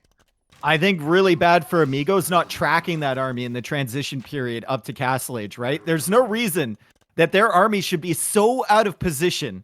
And Miguel and Dogao just show up on the gold from Valas right down through the center of the map. You saw how many scouts Valas had. They weren't there in time, and he gets super punished for it.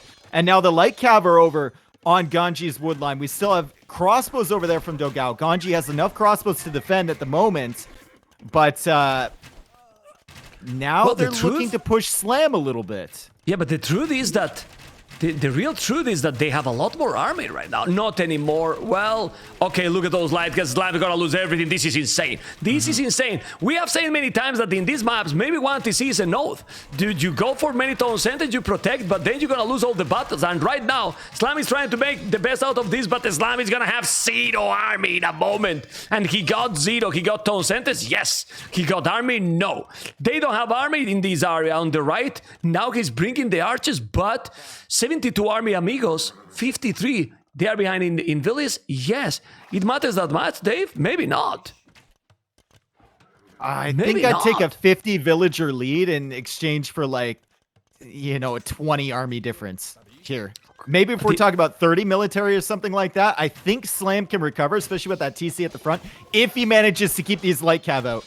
He's going to go for wall-offs right now. There's a little berry fruit bush blocking him. He's trying to complete that wall, and they move away from the wall because Dogao and Miguel, his friends, have shown up here, and they're going to help him in defense, and that TC is going to help with the arrow fire. And now let's watch the army numbers even out here in this game. Los Machos are going to take the army lead once again.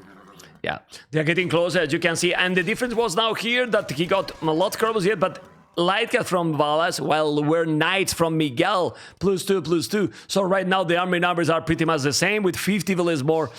Now is when the Los Machos has the real lead. Yeah. And you can see in the score with 600, they're still trying to raid. They can really raid now a lot more. And the knights, it's insane difference. 20 Ganji. Knights, 5. But he's gonna kill those with all those knights? Ganji's in trouble. Ganji's in trouble. Ganji is in trouble. That's great micro there from Miguel to get the knights in front. Great positioning from him. And look at Dogao coming from the other side. Dogao does have ballistics, so he's going to be killing these crossbows. But now Valas is here with some units. It's not enough. Dogao with a lot of crossbows on this side, and Slam is once again thinking about pushing out. But the army number is still incredibly low for him. Yeah, but because he's just lost everything. But man, Dogao again plays so solid in these kind of situations, and he's about to click up to Imperial with Khmer. Because we forgot to say, look at the amount of farms he has. Khmer, his huge economy, 70 villas, 37, with so many crobos. Now they have three armies here. Well, 3 armies at both flanks, because Valas, sadly, doesn't have anything. Valas, 39 villas, man. Well, Miguel, 76. The difference is mainly in the pocket. They destroyed with the early raiding with those Lycas, Dave, and from there is a snowball a little bit the game. And they keep trying, they keep doing a lot of farming, but now they are behind in military and even more behind with the village count. So at this point, they barely can do too much, really. Even more when you see that Dogao, it's on the way to Imperial. Wow. I mean, you're at this stage of the game in mid-Castle Age, a lot of the times in a 3v3, your pocket is your most important player, right? And they nuked Valas so hard earlier. And now Slam and Dogao can push out with their crossbow numbers and not really have to worry about an overwhelming amount of knights from Valas because he simply doesn't have the eco to spam it. Meanwhile, Miguel knows that he doesn't have to make that many knights because there's not that many knights from Valas, and he can add 2 extra TCs behind it and get an eco lead.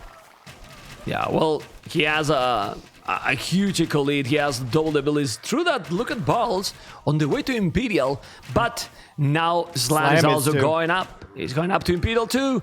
This is almost impossible. It's true that Ganji is getting there too. With 1 TC, 54 abilities, they know that they can't commit in doing the more tone centers, but this can be the last battle. Well, when they notice that Purple is in Imperial or about to be in 1 minute, it's gonna be terrible. We'll see the battle here. There's green with knights, yellow with knights, a lot of army with now all 3 plies from Amigos. So, okay, you need to go together with the crossbows. Where's this? Man, seems that attack, Slam didn't have army at all, huh? He's not there for quite some time. No, he's got 16 crossbows. He's building up. He's going up to Imperial Age, adding more archer ranges too.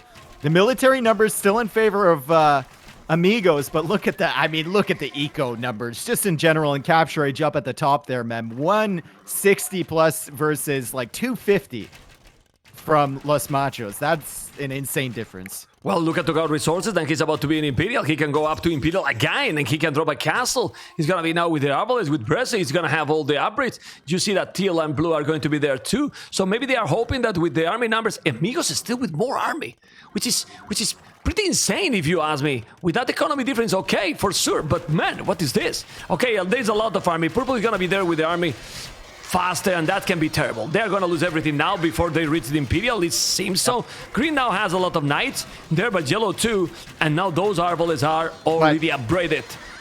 Miguel is actually producing more knights, and Valas only has 2 in the queue. So Miguel is gonna keep streaming knights forward here. His eco can sustain it, and Valas is still at 49 villagers. Valas is 50 villagers behind Miguel right now. And we're reaching the point in the game where that's going to really start to catch up with him. Yeah, Teal is coming now. Barles is coming now with more archers, Barles, and well, with Barles is going to be fully upgraded. Red is going to have fully upgraded too, that's Slam. But now the army numbers, with that battle, with that simple battle, it's going just much ahead to Los Machos. The timing, the momentum, we say it all the time, Dave, but it's true. I mean, 1 minute in these very, very small maps, it's doing a lot. And you have seen it was the same numbers. Now he need to go back. And this is the thing. Now, at least you have some gold here at the back doing the mining camp. This is what it gives those extra resources. But Blue is trying to hold. Oh, he bought it a castle. He's doing a castle. I like it. They keep trying, man. Well, because there's the gold on the wood. So, well, he won't be safe at home. But the problem is that how now Valas is going to be safe against this army. They have so many. Really so many. The numbers there are huge. And now Slam getting chemistry as well. He's upgrading all those crossbows that are forward, and the Barles army from Dogao just can't be stopped. And once again, they're on Valas' gold here. This is the 3rd time in the game that they've been raiding this area. Valas is going to lose even more villagers. Ganji is trying to get involved here. He's in Imperial Age now, and he's going to try and get his upgrades, but none of them are in yet. He just doesn't have the resources, man. He's got 4 on food, Ganji. It's impossible, man. It's really impossible. It's really impossible. He has those lumberjacks and the gold miners here. They has gold as well, so they can take some resources, as you can see. But now, with Barles from Purple, almost Barles from Slam, and the military numbers much, much ahead with, oh my goodness. Oh, man, getting closer to double the village, man. 300 villages for 175, you know, so it's quite a lot. 125 villages more is insane. They have all the Los Machos got a castle in front of their base, so they cannot even attack. I know that they want to try.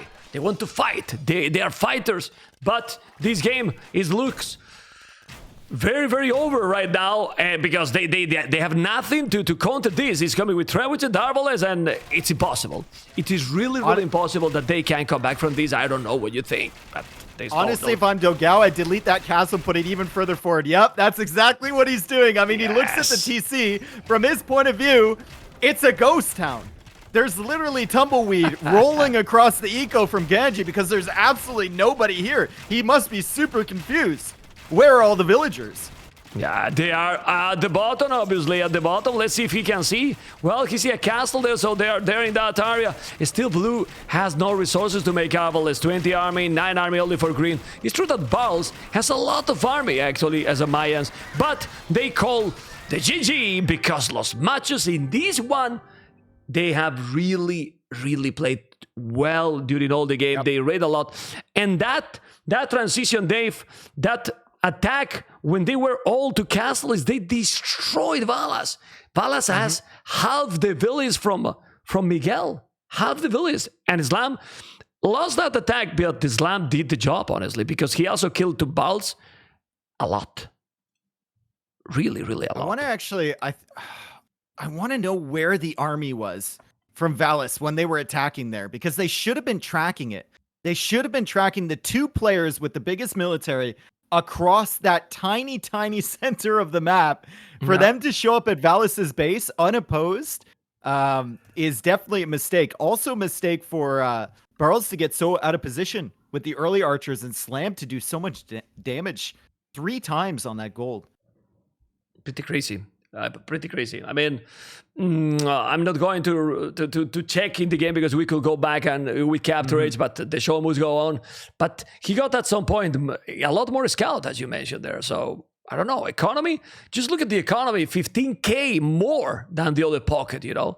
And military numbers, Dogao has played with him very insane, seriously. 70 largest army, great economy as well. And well, overall, in these maps, it seems that Los Machos seems to be ahead to Amigos, and they are proving it, and that's why they are taking the score lead 2-1, going for game number 4. Ladies and gentlemen, game number 4. This match is so important, but even more important, I will say here, Dave, for Amigos, because a 3-1 against Los Machos will be very, very rough, even if it's a best of 7. So let's see this map. This is slope, and with very interesting civilizations. Look at the civs they have. What does bring you to your mind when you see Ganji with Kells and Barles with Korea in this map? I'm thinking Ganji with some real early pressure with the infantry, and Barles, I don't know. Is he gonna try and cut off the wood lines on the outside? Is he going to try and chop through there? Is he going to get some towers down in the middle here? Is he going to go for war wagons? Question marks for the Koreans. Ganji, I can see an infantry siege push for sure. And Valas, I think we know what we're going to see with the Franks. Yeah. But also with Kells, thanks to the bonus, you can cut much faster, and then he will try probably to deny that, for example, Dogao is going outside. Yeah. And if you do that, it can be terrible because there's no stone, for example, in the middle. There's no stone. Oh, the stone is in the outside. There's a lot of other resources, but you can see. And this map in the middle, wow. I mean, Franks, for example, Valas should probably go for a mill in the middle. Look at the amount of berries, shortfist deers, but especially with Franks, with extra berries there, I don't know. I mean, hopefully they will play aggressive. And that cracked terrain, that remember, it's effect to the buildings. I don't know. Anyway, the combination of civilizations, we have also Miguel with Berbers. And man, this is very fun. Because in those interviews, we have done this question many times. Franks or Berbers? Many people ask Franks. I would say 80%, 70% maybe, 30% Berbers. What is the answer for you? I think Berbers have more flexibility, but I think if you're just going to play standard pocket play, I'd take Franks. Yeah, I think Franks are just so smooth. It should tell you something that everyone knows. Every time they play against Franks, they know exactly what they're going to match up against. They know exactly what their opponent is going to do in a strategy game, knowing exactly what your opponent's going to do, and you can't stop it half the time. So that should tell you just how smooth the civilization is. Plus, I think in hectic 3v3s like this, getting the instant farm upgrades is just huge. It lets you transition onto food more efficiently and so much better. So yeah, I like Franks. Yeah, I like to. I mean, even more here, as you mentioned, because if you check, he's pushing already Ostrich, because you have only the starting 4 ships, the berries, and 1 elephant. But you have a lot of Ostrich. Obviously, if you push them all, then you don't have to go for the outside or for the middle. But look at Ganji. I mean, he's minute 4, well, 5 almost. He's going to wall everything. He's going to try to go cast, and just look how he's trying to just he's going out. The wood. He's trying to cut the wood, man. As fast as he can. He's tunneling. He's tunneling right now. The famous Celtic wood tunnelers of the Amigos. And that's what he's doing. He's making himself a path. He has 2.5 more trees to go. Meanwhile, the other players, I guess Dogao is trying to make his way out there too, but he's going to be a little bit slower for sure. than Ganji is. This is very interesting situation because honestly, I think that Valas is a very good pocket, but I think he's great as a flank, honestly. You know, but maybe Modri doesn't feel, because Modri usually plays pocket, but maybe he doesn't feel playing pocket in this map. I don't know. They know better. They are, you know, they control their team. But you saw how he controlled it in that Boulder Forest as a flank Valas against a player like the Canadian, the Slam, you know. So it's kind of tricky, you know. They know their team for sure and what is gonna be the best performance, but.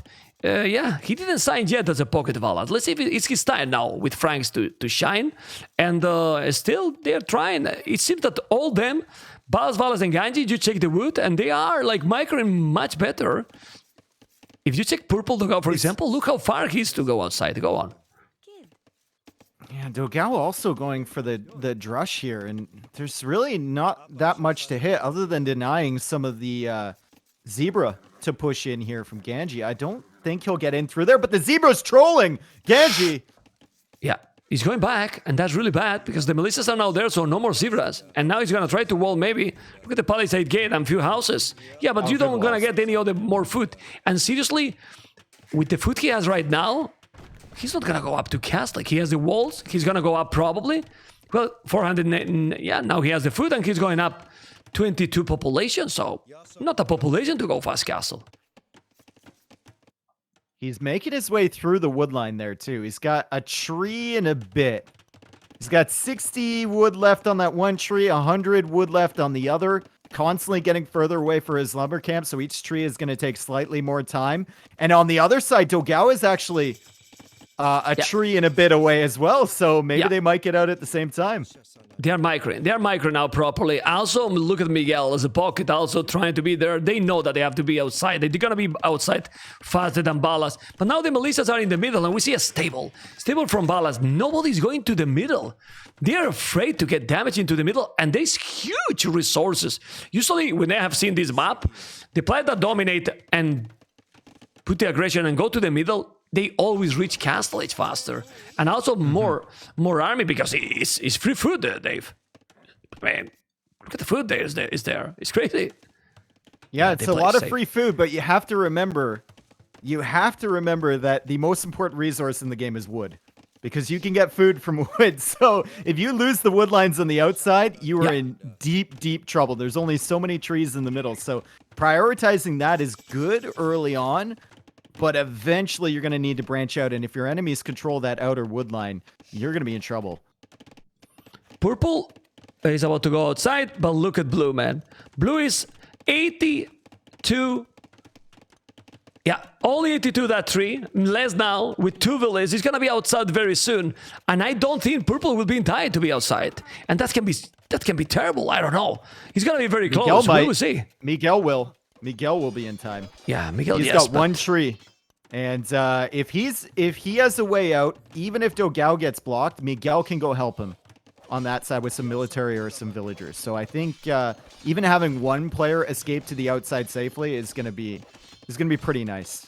Yeah, they are playing extremely defensive. Ganji is even doing stone walls that now he cannot even make a tower if they're coming aggressive with archers to this area, you know? Because he's walling all. He's gonna be outside, okay? And then he's doing what? A few archers. He's not even having a... Well, he has a mining camp in the south. Sorry, I missed that one. What about the right side? They are playing quite defensive. Quite defensive, like pretty much everyone, because I believe that Miguel Dogao and Islam are now reading the game a little bit better than it was in the Boulder Forest. You know? And they are just going for similar approach that their opponents. Okay, so we got 50 wood left on that tree from Dogao, and Ganji has now escaped. Ganji is heading over there with an archer and a scout with 2 villagers. So he's going to try and make his way over. It's a race against time for Ganji because Dogao is super close to chopping out Mem. Yeah, I think he's not going to be in time. He has 2 villages now. But the problem is that Dogao, it's feudals now with Malay, and he has good resources, but he doesn't have any buildings right now. So, he's blocking his own villager. Now, he's going to be outside, but very close. Really, really close. And what is Purple doing? He lost the militias. Barles has killed with those scouts. Oh my god. Oh, The scouts are I coming. thought, oh my god, man, the scouts from Valas are going to be so huge if they get in to Dogao once he chops through that area. For a second there, the reason I shouted is because I thought those were scouts from the other team making their way into Ganji's base. I had a heart attack. But they're still going to do well. They're still going to do well over at Dogao's base. And Dogao is now through. He's going to see all this stuff with his scout. And I think even though he's through, Ganji might have an opportunity to wall him in. He's gonna do it, man. He's gonna do it. And now he's sending more villages, but the scouts are coming, and that's gonna be terrible. They don't have any army. They don't have any army, and the scouts are coming. It's 5 scouts. This is disaster. And now I like how they are playing. The 5 scouts are here. They don't have any army, and now they're gonna lose absolutely everything. Well, he's doing a palisade gate even. He's losing all. And now... Dogao! Wall in. Wow. Well, Valas, Barles, and Ganji. Total and brutal domination in that move. Fantastic move here. And Valas doing army. Look how important is Franks. Doing army is going up to Castle Age. It's already up to Castle Age, Dave. That's amazing. Miguel has cut through as well. Miguel is open right now. Yeah. And now they will raid him. Hopefully he notices that. He's got his scout there, and he knows the army is here. Let's see if he walls this. Okay, there's a palisade wall from Miguel. So well played there from him. Yeah, but now what? Well, purple is gonna be in castle, yes, but he's wall off. Now he can't really attack there. He has double arching range. He's gonna now attack in front of what? Blue is still far from going castle age, but now, oh my goodness, there's a spear. Miguel need to do what? He has double stable. Gonna be in castle age, yes, but blue is coming to wall. Blue is coming to wall as well. Blue is coming to wall. He's gonna wall it or not? Aye. Well, he's gonna wall it. Mem, he's gonna wall. He's trying to wall. No. Aye. I can't believe what I'm watching. Well, he's trying. There's many villages. Just wall yourself. Make a wall yourself there. Oh, man. He's gonna send another spear or not. He's only 3 scout now and really low HP. So I believe Miguel is gonna be fine. This is crazy. And the other side, by the way, this arch is coming by Barles, but Barles is in feudal age with the Canadian. Your fellow Canadian is already in castle age. Well, he's... Oh, I love what Miguel is doing here. Nice play by the Brazilian. Nice play. Really nice. Yeah, Miguel probably going to come out for the TCs. I think he didn't want to waste the stone on a stone wall there. He wanted all 200 for 2 TCs, and he's going to add the first one up against the wood line. Dogao is still in trouble, but this is just going to force Dogao into the middle where all this food is. And look at this, Mem. No one has taken any of the food in the center. They're all fighting for that outside area. This is going to be all free for Dogao right now. Yeah, a great one. Hopefully he's going to be able to make a TC. He's probably waiting for that. He's waiting to have the wood. You know, he's going to be defending the whistling now with the archers. The bad thing for Ganji is that he's just now going to castle it, but he's mining quite a lot of his stone. He's going to do TCs. He's going to do what? He's sending 5 more villages forward to that area. I smell the siege push by the Celts. Ooh. Also, but the on knights are stone coming. with 7, it could be a forward castle too. Well, he has the resources? Not yet, but okay. I think he's planning on it. He's got 7 on stone right now. Yeah, but where's the knight from yellow? Yellow is coming with the knights. He need to go there. Purple can't see those villages. Well, why Dogao is not doing a single outpost? He need to make some outposts there. This is stone walling. He's gonna cut off completely from yeah, it's just walling him from he's yellow. Out. He's out. He's out through Miguel's base. He just sent villagers. That's a good point. So he's going to probably make a TC up here, and he's escaped. They didn't go to the center. No one is taking all of that free food in the center. Everyone is just ignoring it. It's too dangerous. It's too free. It sounds fishy. Yeah. And he's going to go through the base of Miguel. And maybe for extra TCs. They want to make the second TC, you know, the wood line. Have you were talking like the wood is the best upgrade, the best resources for sure. Sorry, but I don't know how is the boom going from Slam. We didn't pay attention a lot to Slam, but Slam is playing insane. He has 3 TCs with Byzantines, Dave. With Byzantines, yeah, Barles got walls almost on his face. But, well, I mean, if you're booming like you are and you are outside, you're going to be able to break that very easily. Really, really easily. So, I don't know if that's a real problem. Now the castle at home here from Barles. I think he would have preferred that forward, but he's going to make it at home, and that's going to help defend his base. Miguel now arriving at his base with some knights, looking for a way in, and if they find... Oof. No, I was thinking that they found a hole. I mean, Barles react for a second to try to wall that area. The knights are coming, but no, there's not a hole.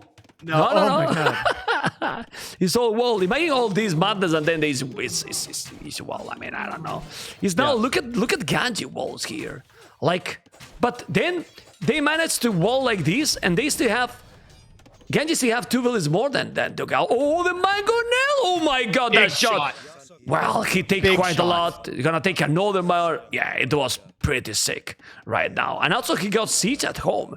So he's doing just extra town centers, already 3, and siege, and also walling. So what is Dogao going to do here? Dogao need extra town centers, or he's gonna fall behind in economy, like really quick. The thing with Dogao is that he can get back into this game. There is a bunch of free food in the middle, but he's not taking any of it. No one's taking that, Mem. It's frustrating me. And playing as Malay too. Maybe you could take that. Maybe try and get up quickly once the forward castle, which is probably going to come from Ganji, goes down in your base. Yeah, well, I don't know, man. I mean, we see Barles already with war wagons. War wagons are coming. The war wagons are not going to be really easy to deal with. Slam, but Slam can do also a few monks, I believe. I don't know. He's not even wall. Canada is playing confident, it seems. Now we see some army in the middle. Miguel with more knights than Valas. Yes, he has more knights. He's doing husbandry, doing the goals at mining, but seriously, Valas has 4 town centers. 46. The problem is that he has resources to keep them working, because right now the village, well, it's already 5 ahead. And this can snowball. Valas can get a huge economy going. Dogao still doesn't have that TC in the north. He's up there with so many villagers, Mem. He's been waiting for so long, and he still doesn't have anything there. And Ganji has a sneak villager? Where did she come from? I don't know where he is. Oh, I see now. In the north. I see now. But look at the resources for Dogao. 1,100 gold. 1,100 gold, completely unbalanced economy. Dogao having big problems, and that, well, he's gonna wall. He's gonna finish that wall. Okay. Honestly, it's looking what like is Barles doing with the villagers near Slam? Ooh. Oh no! A tower. He was trying to make a tower, and it just didn't work out. Oh, didn't work. He wanted to go aggressive with all war wagons, but now there's a lot of nice, crazy amount of crossbows. 27, honestly. They're working again for the later game, and in the later game we saw what it happened in the previous Boulder Forest. I don't know, Purple has now here some crossbows. Okay, so they are going together with Purple, Red, and Yellow against the War Wagons, but they cannot make real damage. Great quick walls by Dogao at home. Some knights snuck into his base, and he did that all while he was trying to micro his crossbows forward. He managed to save a bunch of his villagers, but now Ganji is there with the Mangonel as well. And Ganji behind all of this, man, is booming on 3 TCs. He's got 67 villagers. His counterpart here, Dogao, is at 42. No, Dogao is dead, actually. In comparison with Ganji, for sure, he's so behind. He's doing now extra town centers, but he's really in a terrible position. Now there is some camel coming, but with the siege and few knights, oh boy. Oh boy. Dogao, look at the villagers in the north from Dogao. He's trying to make another TC. Oh he's trying my to God. expand. But he's wall off. He's wall off. Man. Oh man, I thought that I am a bad person, but you are even worse than me, man. Because when these kind of things happen, I laugh a lot, man. All right, yeah, what Ganji needs to do now is get fortified wall. The most underrated, there was a question, most underrated tech in the game, I think by far, is fortified wall. It's so cheap. And it would do so much for him here. Yeah, and now look at the green economy. Dave, Frank's economy, 93 villages, 22 more than Yellow, about to go up to Imperial. And this is gonna be the 2-2, man. I mean, I don't know right now how they can stop Franks in Imperial. Kelsby much double the villages than Dogao. Like with, let's say, little. I don't know if he's so little, but with these walls and some siege, they have killed Dogao. Dogao is dead. It's incredible. Yep, Dogao is just struggling. He's still got a lot of gold in the bank here. He's got 2 town centers. He's just producing out of them. Can't make that third. And he's now sending more villagers through Miguel's base to go make that third town center. It's still walled off over there. And Ganji still has that villager alive. And if he gets to Imperial Age, Mem, with a villager back there, could be trouble. Yeah. Well, let's see what he's going to be. There's the village that he's mentioning, Dave. And, oh, man. They are going down to the middle. Finally! Thank you, Miguel. But you know what? Now that you're going, if Valas go there with the Paladins, you're going to get destroyed. Now that TC is really exposed. I mean, I like the castle here from Slam. Slam is on the way to Imperial with 100 village, 14 military. He's really in a position probably to dominate. But he's doing pikes, halves. I like it. He can feel that the halberdiers are going to be needed. But you know the problem? The problem is Kells. Like, how they going to stop Kells on the left? Like, Ganji has 4 tall with centers. A boom like that. 96 vills. And the Koreans player even at 90 vills right now. And you know what? Barles has done such a good job. He's struggled to find damage with them. But he's done a good job so far keeping the war wagons alive. I don't know if that's going to stay the case, though, as Miguel now has a crazy amount of camels and knights chasing him down. Yeah, he's so many. And now he's on the way to Imperial, yes, but he's on the way to Imperial with close to 40 villages behind. I know that right now the army sums too little for Valas. That's gonna change quick. Look at the score. Valas' score is gonna explode. That he has a cast of Valas he doesn't have, so we want to see Chivalry here. So with Chivalry, it's 40% faster production. He does have a castle, okay. And military numbers, he still have a lot. He has 20 camels, so maybe Berbers can hold here for a little bit. And well, if he keep booming and they are cheaper, maybe he can hold the Franks. What do you think? I'm just watching this villager from Ganji in the top. He's starting the siege workshop here, man. My goodness. Could be dangerous. Could be very dangerous with that in the back. I mean, if we look at the map control, we were speaking about wood, how important it is, right? We look at the map control. Right now, the only wood that Los Machos really have control over is in that top, like, 25% of the map. All 3 other corners firmly controlled, and Ganji has a sneak villager up there. Yeah, and he's on the way to Imperial. Now Balski coming with towers, and Slam is not even killing that. He's going with the Arbalest, but where he's going with the Arbalest? He got so many Arbalests. They have the camels together, but they don't have any map control. And the problem I insist, how are you going to stop now the Celts?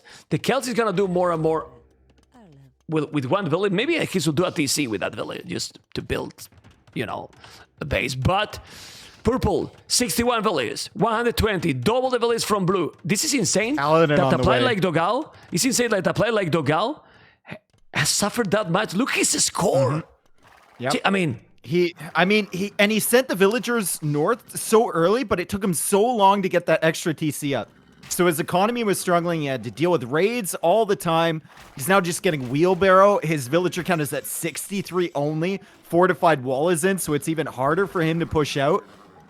And Dogao is just not in the game right now, man. He's got a couple crossbows, but that's it. 6 crossbows. And Paladin is on the way from Valas. wow, well, heavy camels +4 as well. Let's see the battle in the middle. There's a lot of camels. Knights also coming from behind. Paladin is going to be there, but this is a lot of Arbalests and camels. I think they have good army here. I mean, Miguel Look at the numbers. has a really good army, and I don't know this engagement, but I think they're going to kill all the war wagons. With those camels, they can kill the Paladins as well. And now what they need is just siege to push. And on the right side, Islam is pushing back Barles now. Barles is doing more towers, but then he's going to lose all that. I mean, and remember one thing, Korea is now in Imperial, but that's really special. Man, look at the Paladins he Look has at in the a production. second. Oh my God. It's like gods, Dave. Like gods, really. It's so fast. It's incredible. It's really incredible. The production buildings are now being built from Ganji over near Dogao. Dogao thought it was bad. It's about to get worse, man, because Ganji is not messing around over there. He's building the barracks. He's getting the Halb siege push ready. And the army from Slam and Miguel, it's massive. The military numbers for them are huge. There's not much from Dogao mixed in there. It's all these two when you're looking up at that number, but they can't do damage. They're not really pushing through the middle. They're just stuck in this flat area, and Slam is not pushing back Barles fast enough. So I still think this is heavily in favor of Amigos, and now Ganji even adding some more production at the top with the sneak fill. I mean, for sure, he's really, really ahead. Now Yellow is doing a castle there to defend. But man, Blue is doing honors. So he's gonna cut the trees right now. His wall, yeah, but he's gonna have the honors in a moment. Then he's gonna go with the halberdiers. And the Paladins are also coming. Look at the score difference. It's just insane. Honestly, the whole maps, the Amigos are playing those whole maps like so well, man. Just look at this. Now the war wagons are going back a little bit. That's a lot of farming, but Green is just ignoring that. Probably Bal said, I can hold. You go. Go and destroy. And this is exactly what they are doing. Look at Dogao. Now 90 level is okay, but he's just struggling to keep this wall. Is doing the walls. Remember that Malay no fortified walls. So even worse, you know, because they don't have fortified walls. Well, it's getting time. Is that the no time? My goodness, look at the Paladins now going through his base. Gonna take absolutely everything. Dogao's score is just ridiculous now, Dave.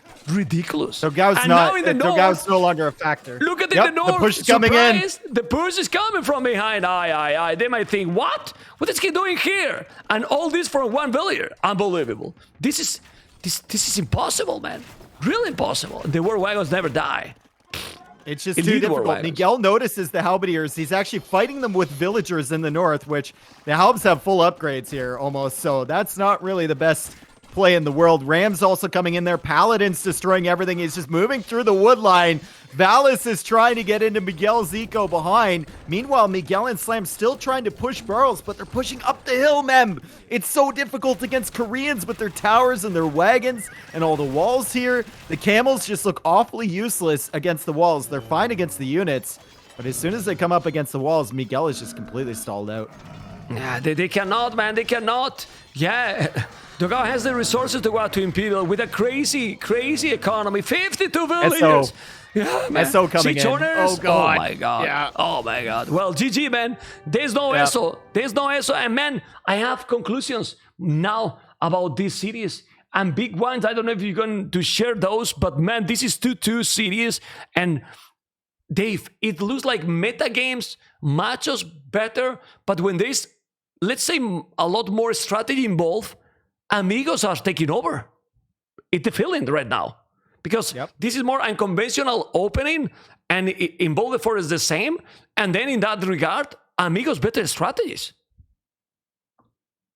I mean, it's just Ganji pretty much decided that. Ganji and Valas, actually Valas sending the scouts over, pretty much took Dogao out of the game immediately.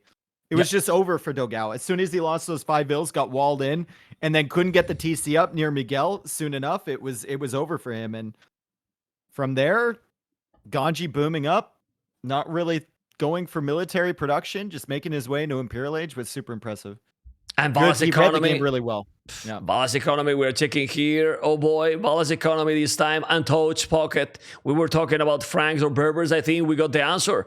We got the answer here clear, right? Miguel with 81 army. That's a lot of army. Islam, a lot of army, 87. But Dogao was out of the game. And was out of the game because Valas and Ganji killed it. And Valas did also 18-minute, Dave, 18-minute castle each. 21 seconds. While Miguel, 1737, Miguel went 1737 without army, Valas 1821 with 5 scouts. That was the game. It was huge. Are we still asking the Franks versus Berbers question? Which one would you rather have? No. It's done. That question is already done. Thank you for reminding me. Okay. Game number 5 is going to happen now, guys. Ladies and gentlemen, this is game number 5. We're getting inside in a moment, and now there's not gonna be time for anything, Dave. Really for anything, because the action in this map is just insane. Seriously insane. And we have Los Machos on the left and Amigos on the right with Japanese Hans Incas and Dravidians, Kurjaras, and Portuguese. Well, Portuguese give you the cartography, but I prefer Los Machos civilizations, Dave.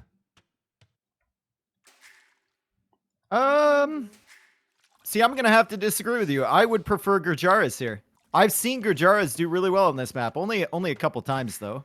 But having the mills early already on the shorefish enabling the your teammates to send you the goats and gets that constant food income, I think will be really, really nice here. And I think Dravidians as well are going to match up quite nicely early against the Japanese on that other side. Okay. I mean, they have the extra bonus, but I was thinking more like that maybe in the early game, but for the later game, the longer the game goes, I still prefer the Hans. Also, Japanese, with this short fish, you can make tons of meal easily and keep a good, really good economy to make the Barak to go early aggression, even with pre-mill rush. I don't know. We will see. It's going to be really, really aggro. The map, remember, guys, there's a lot of short fish, as you can see. In the middle of this wood that, well, it's not wall, you know, so you can go all over. And then in the outside, let's say all that flat area, but with a lot of resources, a lot of wood, gold, well, everything. And we see that they are doing everyone the mills quite early. It's worthy, and they send all those goats to the teammate. He has 10 already. That is really great from the start, but it's not like we saw in the some other series with 20 or 30. Anyway, then you think that Dravidians here is going to dominate to the Japanese? The problem is that, Dave, we have seen how in the open maps, crazy aggressive, till now Los Machos has been dominating. Mm-hmm. I think they have a good chance, especially early. I don't know, once you get later on in the game, Japanese are a pretty solid civilization, but Dravidians, I mean, cheaper barracks technology if he wants to go that route, and he gets the 200 extra wood, which should enable an earlier second archer range for him, right? And we're definitely going to see archers from both flanks, so it could be pretty good there. I keep checking the food stats here, Mem, just to give me an idea of how well those goats are doing inside the mill. And Valas is consistently like 50 or 60 food ahead of Miguel. And this early in the game, that's actually a really, really nice bonus to have in your back pocket. No, it definitely is. Up. It definitely is. It's keep going up all the game. That's why they probably gonna focus into the pocket. I don't know. I really don't know. Let's go back. We are watching now how the Canadian is so focused. Look how fast it is. As much as fast as well, as everyone in the chat, right? Super fast with 2 mills already doing the Barak. And let's focus on his side, what he's going to do. And, well, you can see, guys, he's already with the Barak. He's going to go early militias, or he's going to just go up super quick. I think he's going to go army right now. I don't know. Yeah. Yeah, I don't... But he's checking. He's going to have enough... does he have enough food to click up here? He's got a lot of food in the Villagers' Arms, and he's got the Fishermen as well, so he should be able to go up and then start queuing Militia and go for Men-at-Arms. I can't see him going for just a straight Drush here. Yeah, Slam will be going for Men-at-Arms Archers build here. Yeah. I mean, we were checking Islam, and you can see how fast it is, you know. We're gonna check it now. It's not just speed though with Slam, it's precision. That's the thing that amazes me the most about his clicking. It's not just the speed. He's fast, but there's other players as fast as him. It's the precision and the execution, man. That's impressive with him. That's really, really amazing. Now we're watching Ganji point of view, you know, and Ganji point of view with Portuguese. You can see how in the minimap they see, obviously, with the cartography, he's facing Dogao, and Dogao wants revenge because in the previous game he got dominated big time by Ganji, and Dogao is ready to don't let this happen again, Mr. Dave. Yeah, I mean, I don't think Dogao wants to get a repeat of last game, Mem. No. I don't think he even remembers it. I think if you asked him about that game right now, he'd probably be like, "Oh, what game? What happened? I don't understand." And he wants to probably dominate Ganji on this side. He's got a decent matchup, I guess. They're kind of equal, Incas and Portuguese, if we're going into archers. Maybe Portuguese with a slight advantage there. But later on in the game, I think Incas have some options, especially if he wants to tech into Eagles. I saw that the other day. Switch into Eagles, I believe it was from Dogao, if I remember correctly. And he got a ton of damage done with those later on with the raids. Well, the militias are there. Look at the militias from Islam. Now he was blocking here with that Bactarian Camel. Let's see, because now he's attacking faster. That's the good thing with the militias from the Japanese, and he's taking that militia. Well, it's not going to be a huge success. It's only one militia alive. So they both basically lost the militias. And then on the right side, double archer range.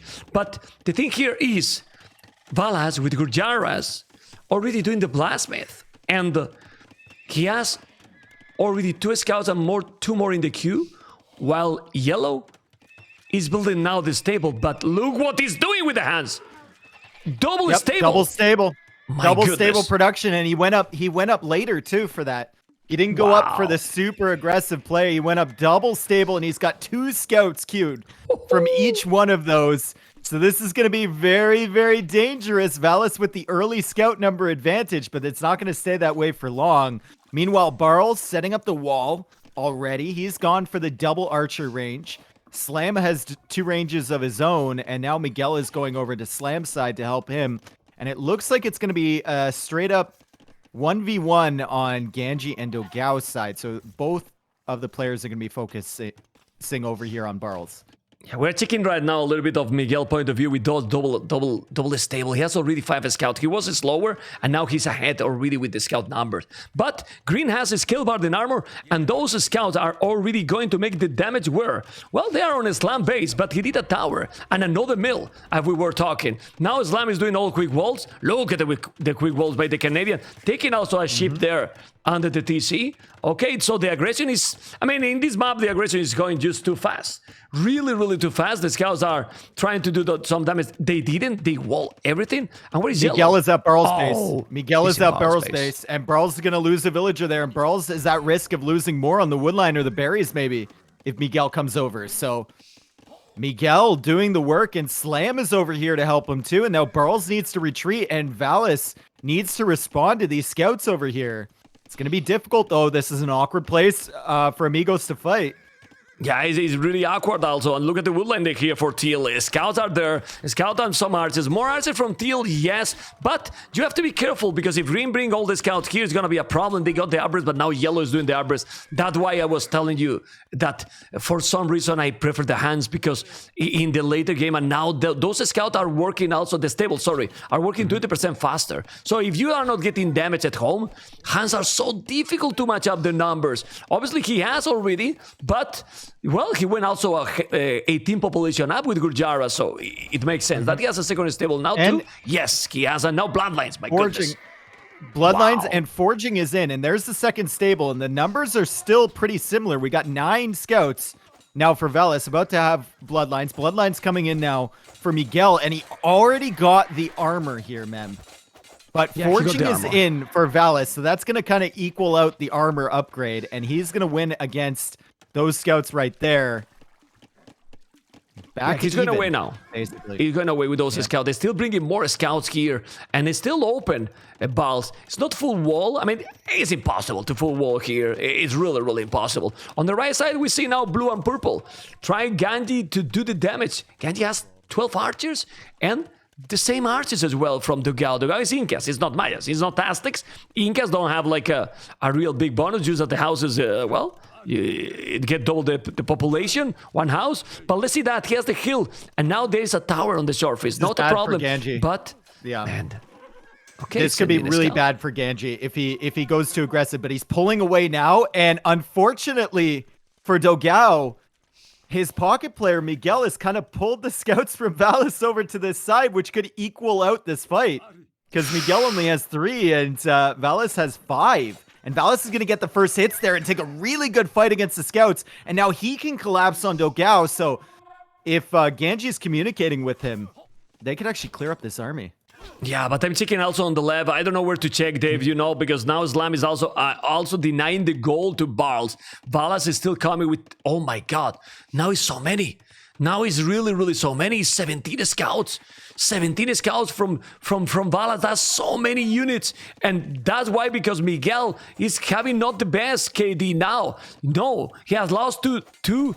Well, he has killed 2 and Lost 7 units, losing a lot. He's losing really a lot. And now Barles is coming to Miguel base. He's there with the archers. Miguel is gonna be in big problems. In a big problem. He's coming with the scout, but he's taking villas now. And the Amigos in this crazy aggressive map are having a lot to say, and they are together, green and teal together, while now Miguel can't really defend. They have to do something in the flanks because, ladies and gentlemen, Ganji with Portuguese is on the way to Castle Edge, and that's what you call a possible domination.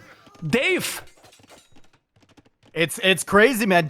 I mean, the scout numbers tell you everything you need to know. We got 23 scouts on the field from Valas, and he's not stopping the production, and they've kicked Miguel off of his food eco, man. That's what he needs to produce, but Dogao is now over here, and Dogao has 18 archers inside these little wood lines here. Barles is trying to micro that down. Miguel is trying to chase the scouts from Valas. This is a crazy fight around the wood lines, and it looks like Valas has caught up with the archers from Dogao. He's pushing them back away, running away from the scouts, but for the time being, Miguel's economy will be safe. However, more archers in the back of Dogao's base. Ganji looking for damage, and Dogao with that tower there is going to be able to push him away for the time being. This is very, very, very tense over here at Dogao's economy. Dogao is dying. Dogao is about to die. Why? Because he has 9 army, 21 archers from Ganji. Ganji's gonna be in Castle Edge. No, he's in Castle Edge already. He's gonna have the upgrades. Those scouts from Yellow now won't do anything. He needed to send it back to Village with the mill.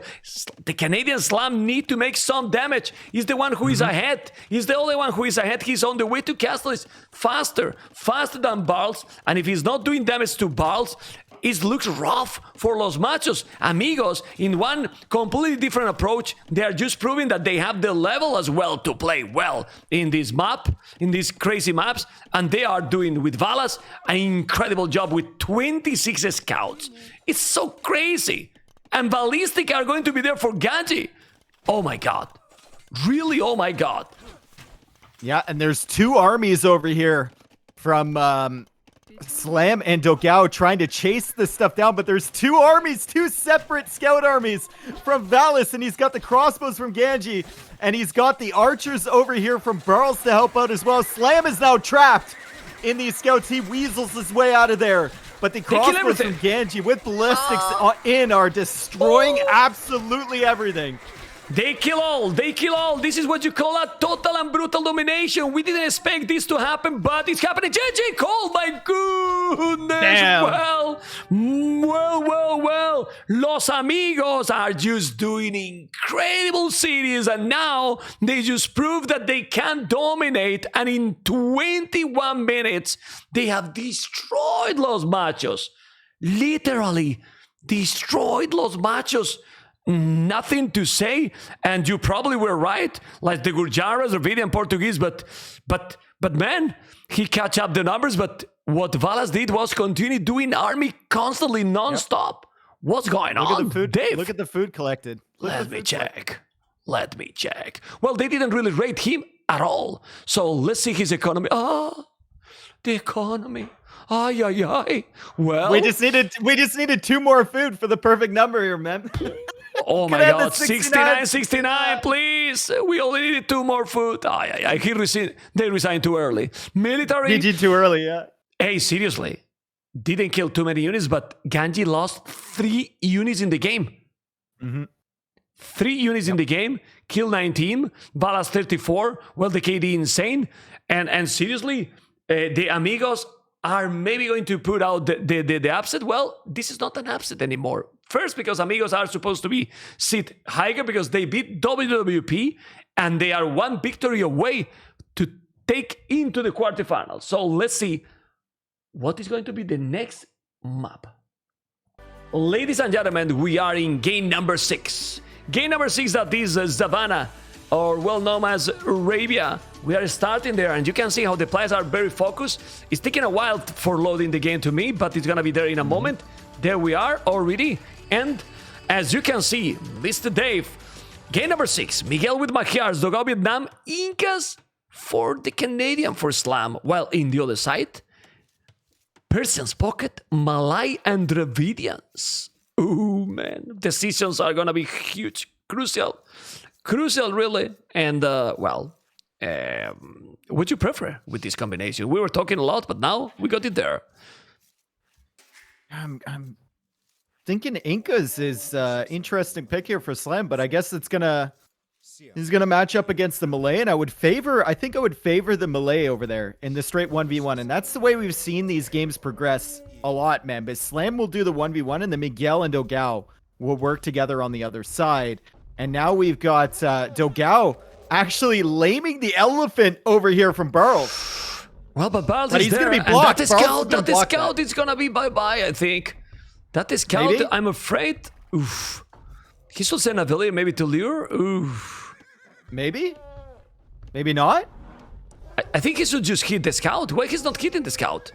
He's very low You should just HP. get in front of the scout. Yeah. Hit But with instead, your own he's scout. He's trying to block it. He's trying to be too fancy here, Mem. Yeah, I don't understand what he's doing. And now that elephant is gonna be on. Yeah, he's taking the elephant, Dogao. This was really weird by Barles. He could take it. He could kill it with the scout. Seriously. And now Barles can't even really pull the counter lane because he got hit by that TC. So he's Yeah. only got 27 HP, and he could theoretically go after the elephant, but it's such a risk. So Barles is going to be down one elephant here. Dogao already ahead on this flank, and that's an excellent opening for him. Yeah, really, really good. We can see how Ganji, being afraid of lame, he took the elephant so early, and that only have 1 minute. You are losing quite a lot of food from the elephant because he's taking the elephant with 3 villages. He's pushing the DS super fast, and now he's gonna take another. For me, this efficiency is not great for Ganji because, I mean, he's losing a lot of resources from the elephant. He's taking, but you want to take the elephant basically with 6-7 villages at least. And he just took with less than half. I don't know what you think, but Well, I mean, tricky. the other flank did get lamed, right? The Yeah. other flank did get lamed, and maybe you think that's a team strategy, so maybe just take that in and be safe. Okay. Well, in theory, yeah. Go on. I'd rather have the food under my TC rotting away than not having it at all. Yeah, So- that's truth. That's truth. Anyway, as you can see, Islam is facing Ganji. In theory, Islam in 1v1 to be stronger, but this is not about the 1v1. There's a lot of factors. Let's see where he's going to go. Valas attacking. Persians. Well, would you prefer Persians or Magyars? Because Magyars with the attack, okay, but Persians' economy is quite sick. Persians Really also sick. with the option to go into camels too, if they need him. Yeah. So, I'd say Magyars early, definitely, and then Persians as you get later on into the game, and then maybe at some point that switches again. But I can't see the pocket player going into Cav archers later on, which is usually where the power spike comes from Magyars. Yeah, Probably I just believe gonna it's stick gonna with be. the paladin. Yeah. Yeah, it has to be Paladins, but oh my god, look at the TC for Barles! Look at the tone center! Zero food under the TC!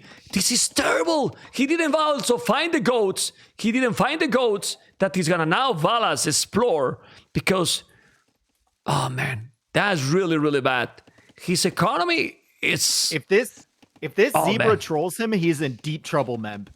He needs to be very careful with this zebra because that's the only food he's gonna have under here, and he's gonna try and go up to feudal age. You can see right now he's got 250 food, and his counterpart over there, Dogao, is gonna click up. It's up already. It's up already 20 population. They really need to go aggressive. Yellow need to go here, but now look at Barles. He's gonna wall all the map. He's gonna wall all the map because he knows that he's behind already. He's doing the loom now. And Barles, well, those 2 goats founded by Valas helps a lot. It's another 200 food. But I don't think he has enough food yet to go up. Or he will. No, Okay. It will. He's found himself in a really tough situation here where he knows he's Nice. going to be like a minute behind his opponent to feudal age. So he needs to invest in the walls and not try and just force it, you know, and let his allies know as well. Let Valas know, let Ganji know that he's a little bit behind his counterpart.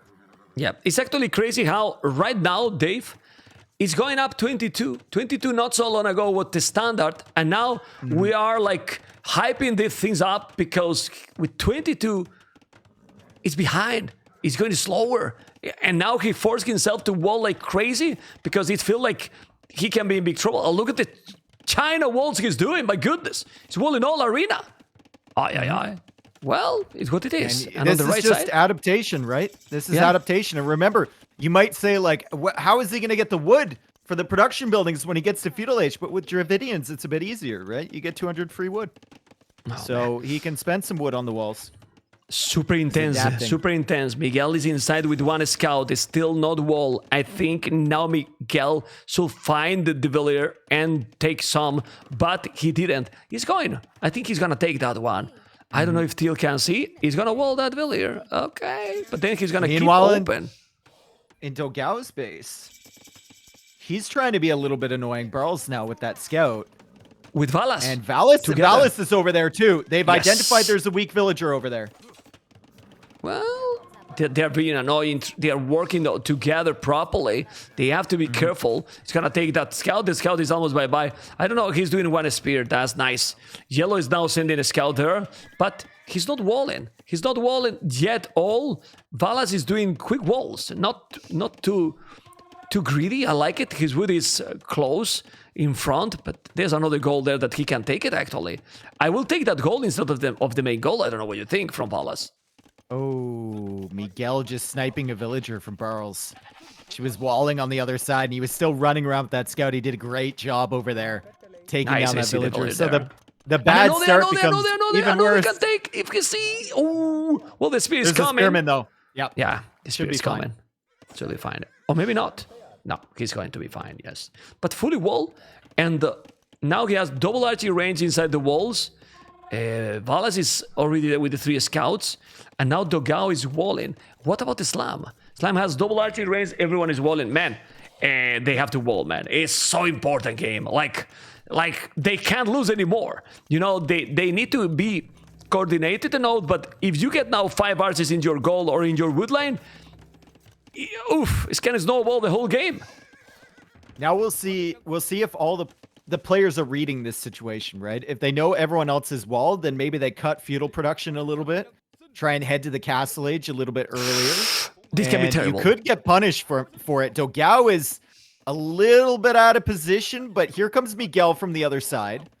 So I don't think Dogao is really going to get punished with those archers. And yeah, he's going to be perfectly fine. Valas will see the scouts from Miguel, and Valas is going to head back a little bit. Meanwhile, Barles just building up, and this is going to be a very safe feudal age for all the players involved. You can see how Valas is starting to be already with 1 village ahead. That's the power of Persians. This is working fast. It's just fantastic. But now they are together. Yellow and purple are together.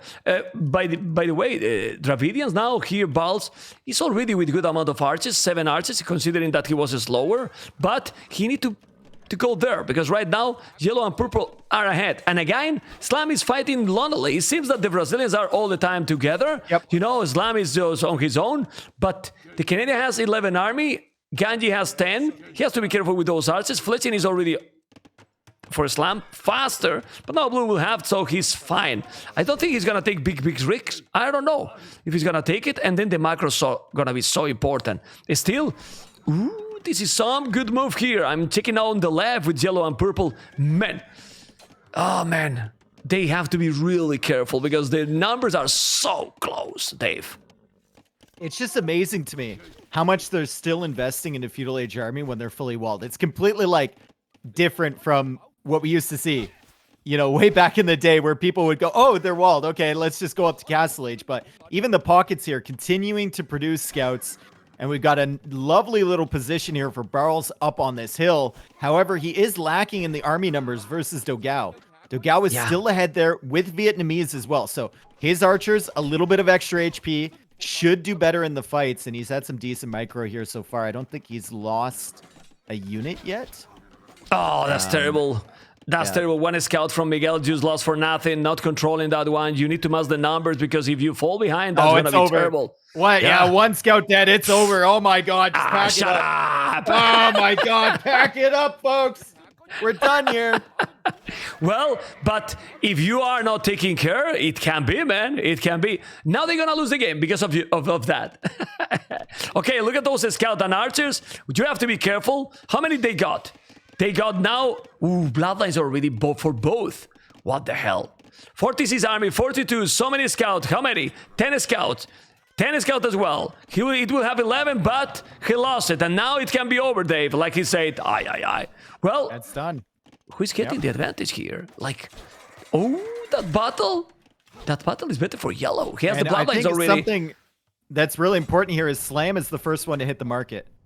Slam is the first one to hit the market, and I think a lot of players are going to start dropping one of these now. That Miguel has a market coming down currently. So Team Los Machos are going to be the first ones to good prices, and Slam is already up to the castle age here, man. Well, Slam always with the crazy macro. It's true that you can see Ganji Malai, but Ganji's Malai is going to be faster. That's the problem. And that's he doesn't annoying. sell his stone either. He doesn't sell his stone, and he's faster. Oh, that's amazing, actually. That's really good. That's really good. Well, this is getting closer and closer. Look at the village number for green. Crazy Persian's economy, man. But being said that, it seems that the macro from Miguel is really, really on point. He's about to click up castle. It's faster than Persians. So this is great. And taking this table down is quite a lot, Dave. And he's Oh, forced but the Blue's wall coming. behind it. He's already given up. He's already given up on that stable. Blue is on the way. Valas has just kind of been running around trying to buy himself time from this army, but Dogao and Miguel mean business. And they're pressuring this stable. However, they're about to get pincered. Slam is chasing that blue army. He knows it's coming over here. He's probably warning his teammates that it's on the way, but look at this. Valas is preventing them from running. Here are the archers. Crossbow upgrade on the way. It's 30 seconds away. Will it be in time to make an impact here? Oh my god. Well, they kill all the scout from green. Now purple need to go back. Red is going to be there, but he's going to have crossbow and botkin. He need to go away. They are still doing an amazing job. They are killing everything also to Miguel boss. is killing Oh, a man, ton. he's killing a lot. Miguel is killing a lot, yeah, but now blue has the crossbows, yes, but red will have the crossbows too, and now he's moving. He's leaving that area. He's leaving that area, and he's trying to go and make damage into Ganji, and might works. I still think that this transition to Castle Age for yellow and purple is just insane. They did a great job. Now blue is going to some spot that is gonna be scary, but red is gonna be faster. Slime is gonna be there, so now Ganji will have to go home. Oh man, the game is still so close. Well, Los Machos now 45 army, Dave. 45 army against 30 only, and with a advantage to be faster in castle. All triple stables in front. Is that good for Valas? If you lose the time and then you're gonna lose all the stables, I will do the stables at home. But man, he's inside. He's inside. The Canadian is inside. And man, this can be crazy. He's gonna go for the goal. He's gonna be there. If he's taking village, he's gonna be deadly. Ganji has the archers coming. Ooh, I think this might be bad for Slam. Can't get trapped. I think this might be bad. I don't think he should have, like, of course you take a look in here, but there's not that much to hit, and Ballistics is on the way here from Ganji. I guess he's idling the eco a lot, but he hasn't killed a single villager yet. Maybe this is good for Slam simply because of the idle time, but he will lose this army.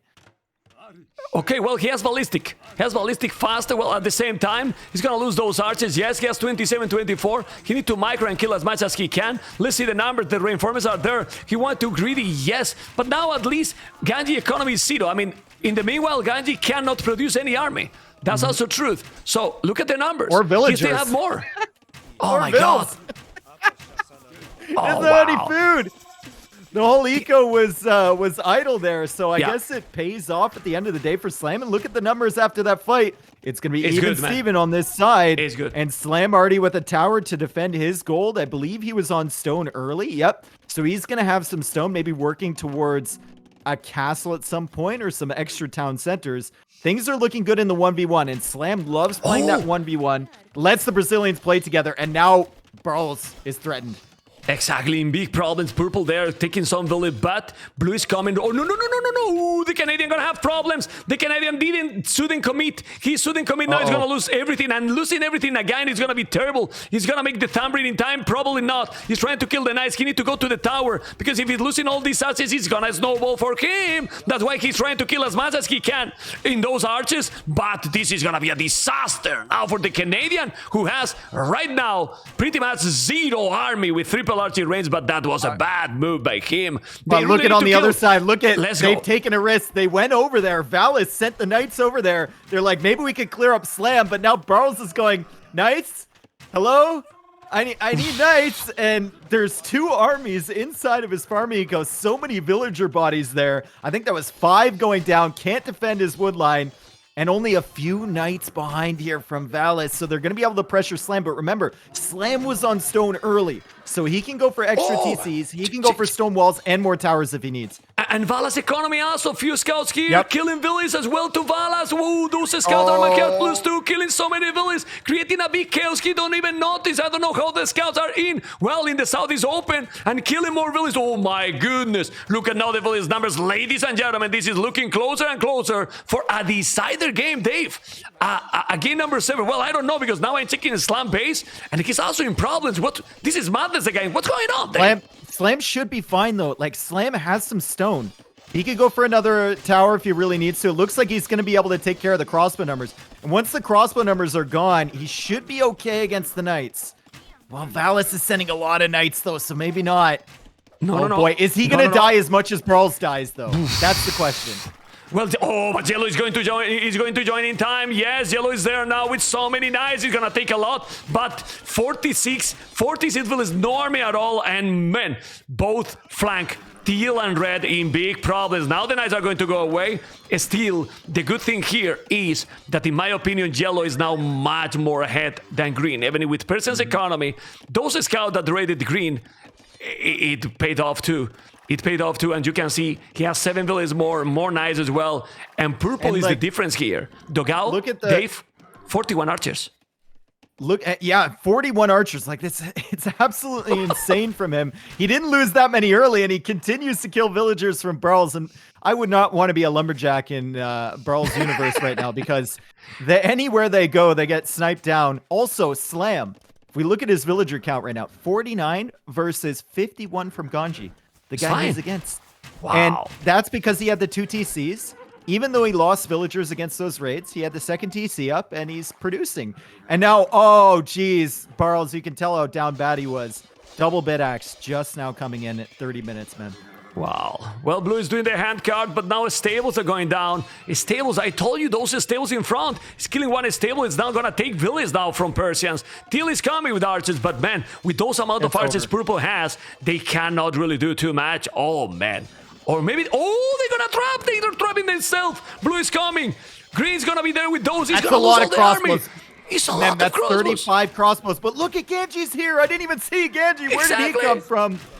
Slam can't respond to that, but there's knights behind Ganji now. Oh man, it's gonna be so much, so many battles. Yellow need to join the party, because now Dogao cannot lose those archers. If he loses those archers, it can be insane. Balas is walling with the stone walls, and those archers are in the hell. But now Miguel scores his carry. He's gonna take absolutely everything. And ladies and gentlemen, this is impossible now to stop. Magyars with the domination, and Los Machos are trying to get into game number 7. Because if we check on the right, Dave, he's killing also all the gold miners. This is insane. Total and brutal domination in this one. Somehow weaseled his way through that little choke point, is still pressuring those crossbows, and he looks at that TC and says, okay, I'll just go right around and surround all of this, and I can kill your villagers too.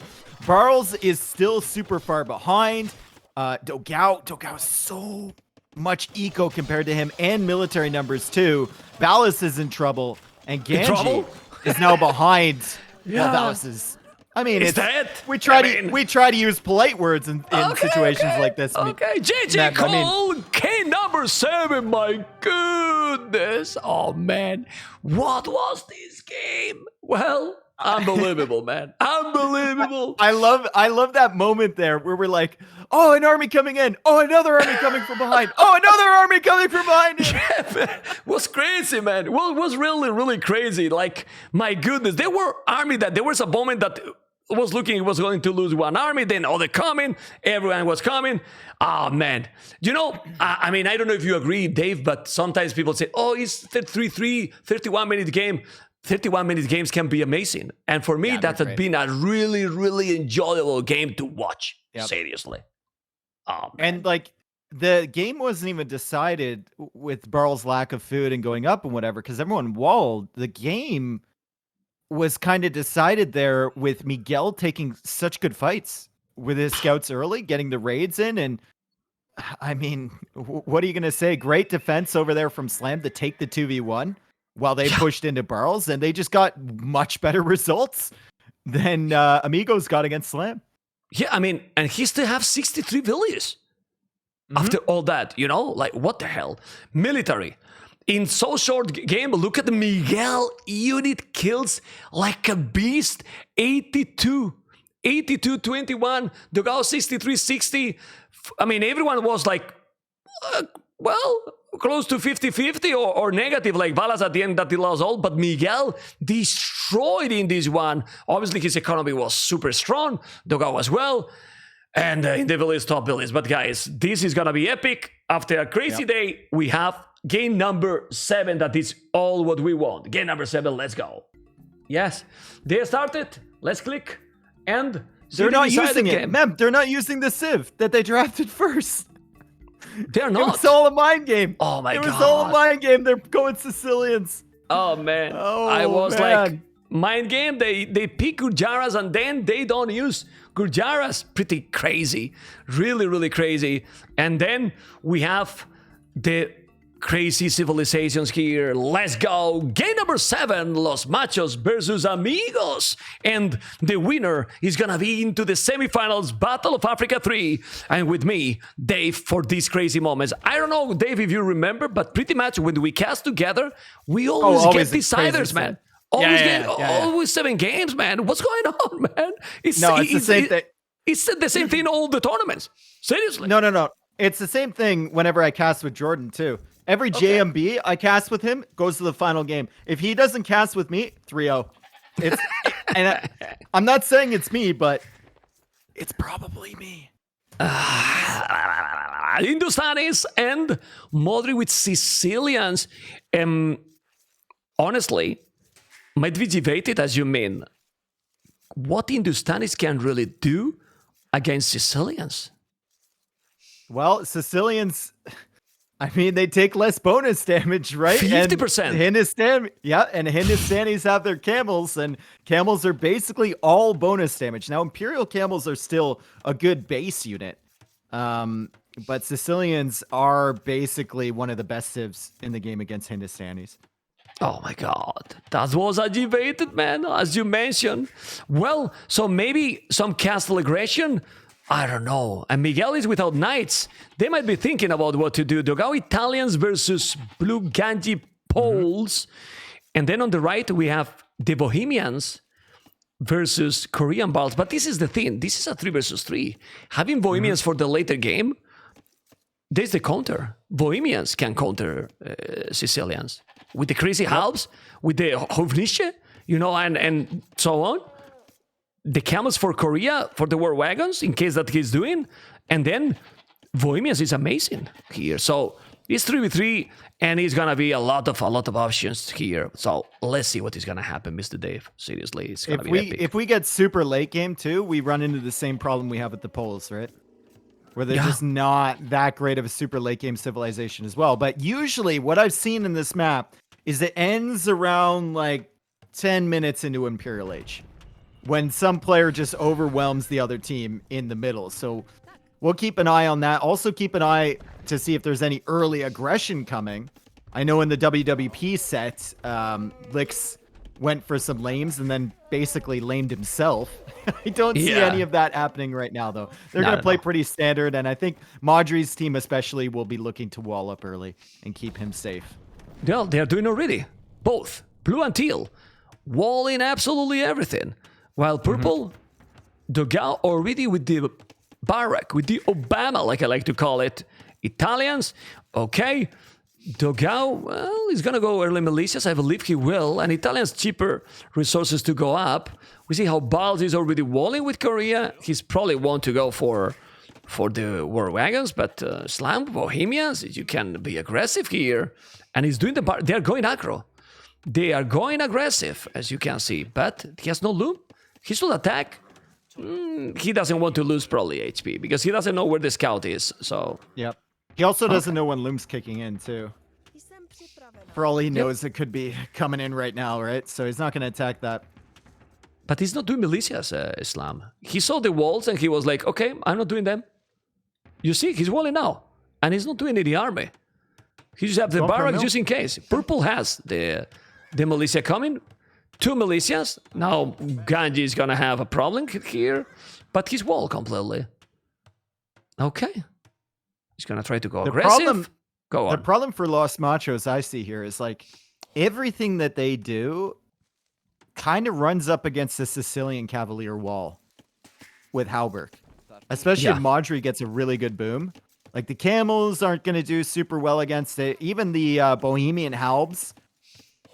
I mean, they have bonus damage, but there's bonus damage reduction as well. So they're going to do okay, but they're not going to do super well. And even like Genoese Expo against Halberg with the bonus damage reduction as well, still doesn't do that great. So I don't know, if they had a Paladin Civ, I would feel a lot better about this situation.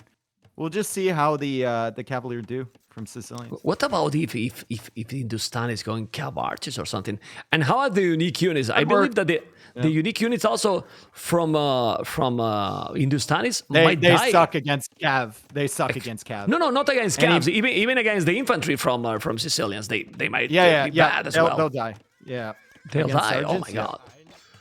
This is but crazy, if they get into the eco, they're really good at raiding. Ghoulims are pretty destructive. There was another civilization. Oh, the scout from Ganji is in the hell. He lost it. Not what you want. And, well, green is up.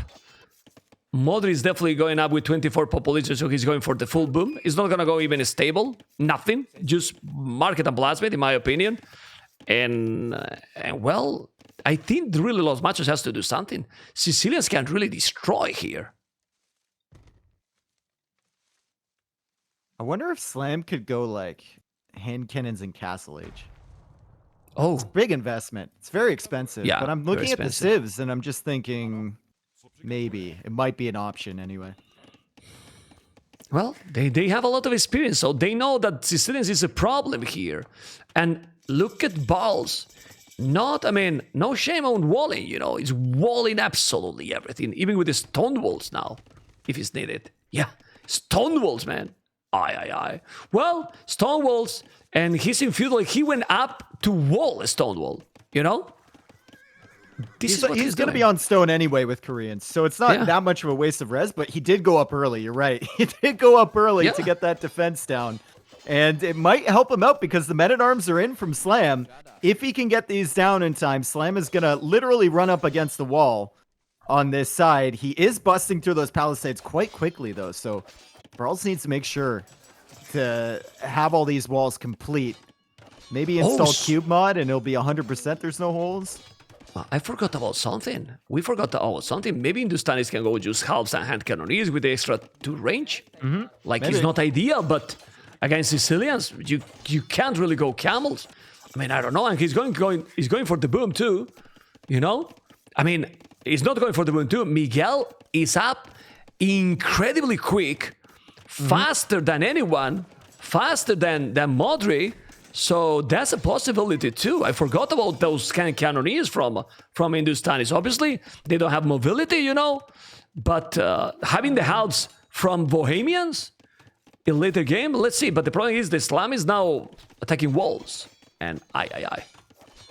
Still, he's forced a lot of reactions out of Barles. Like, that's you true. made the militia, upgraded the men-at-arms. You have an archer here. You're building up archers anyway, which will be good later on in the game. But you forced out a bunch of stone walls and a tower. And is there a pause for you? There's a pause, right? Yeah, it's a small pause, yes. Hopefully, cool. Small pause. And And then he did a tower. He's doing houses that he's probably going to lose them. And, well, Red is going to cut outside soon, and Islam can send archers to the wood. So at the end, you can't deny the wood for Barles. So it's not terrible situation for Slam, and same village, of course. And, well, let's see. I mean, interesting. Very interesting. Let me ask if there's something.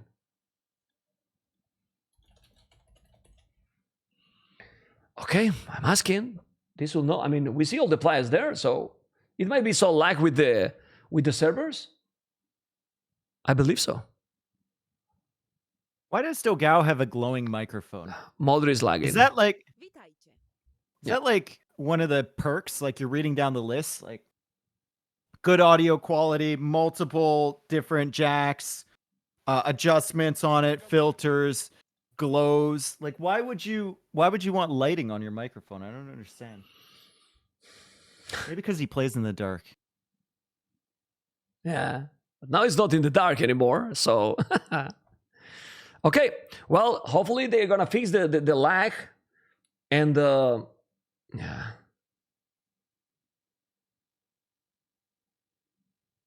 RGB increased sound quality by 20%. Oh. Interesting. Well, guys, this is even more tense with the pause. Please keep going, man. Keep going, amigos. We want to see the action because sometimes, yeah, when this pause happens, you know what happened with the servers. It's not the first time that the game doesn't continue. I don't want to bring the bad luck, but it has happened in the tournament already. So, yeah. Okay. Well, I don't know why, but I mean, I have played a lot with Modri, and he has a lot of problems with the lag. Many times, you know. And, well, let's see. Let's see if we are going to keep going in a moment. Hopefully. Yeah, Modri paused it, but the game is about to continue or not? Not yet, guys. Not yet. For now, we don't have any clear situation of advantage. Well, it's a good advantage here that Los Machos has Miguel with a great uptime here. And the game keep going. Let's go. Well, we have the stone walls by Ganji.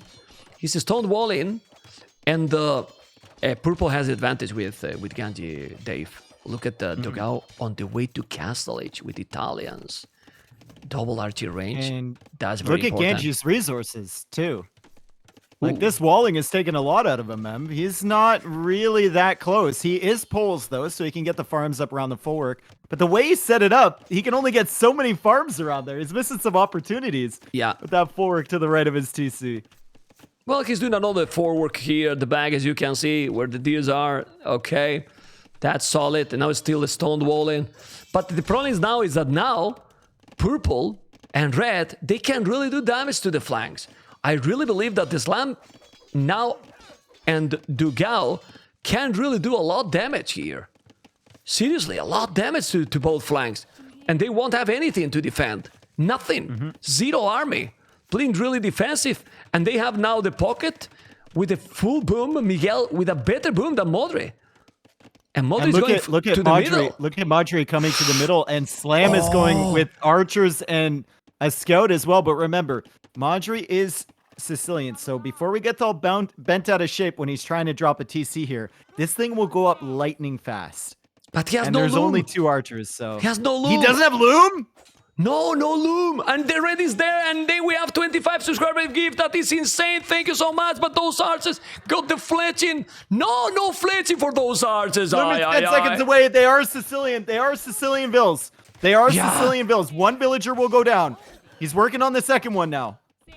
No, and Loom comes open. in. And now the scouts are in! Bill! It's open!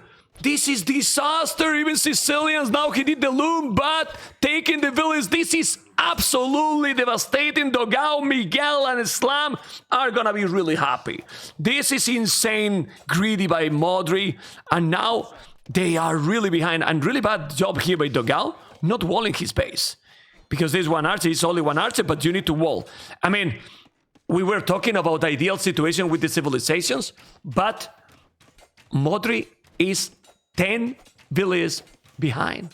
This is disaster for their team. Disaster.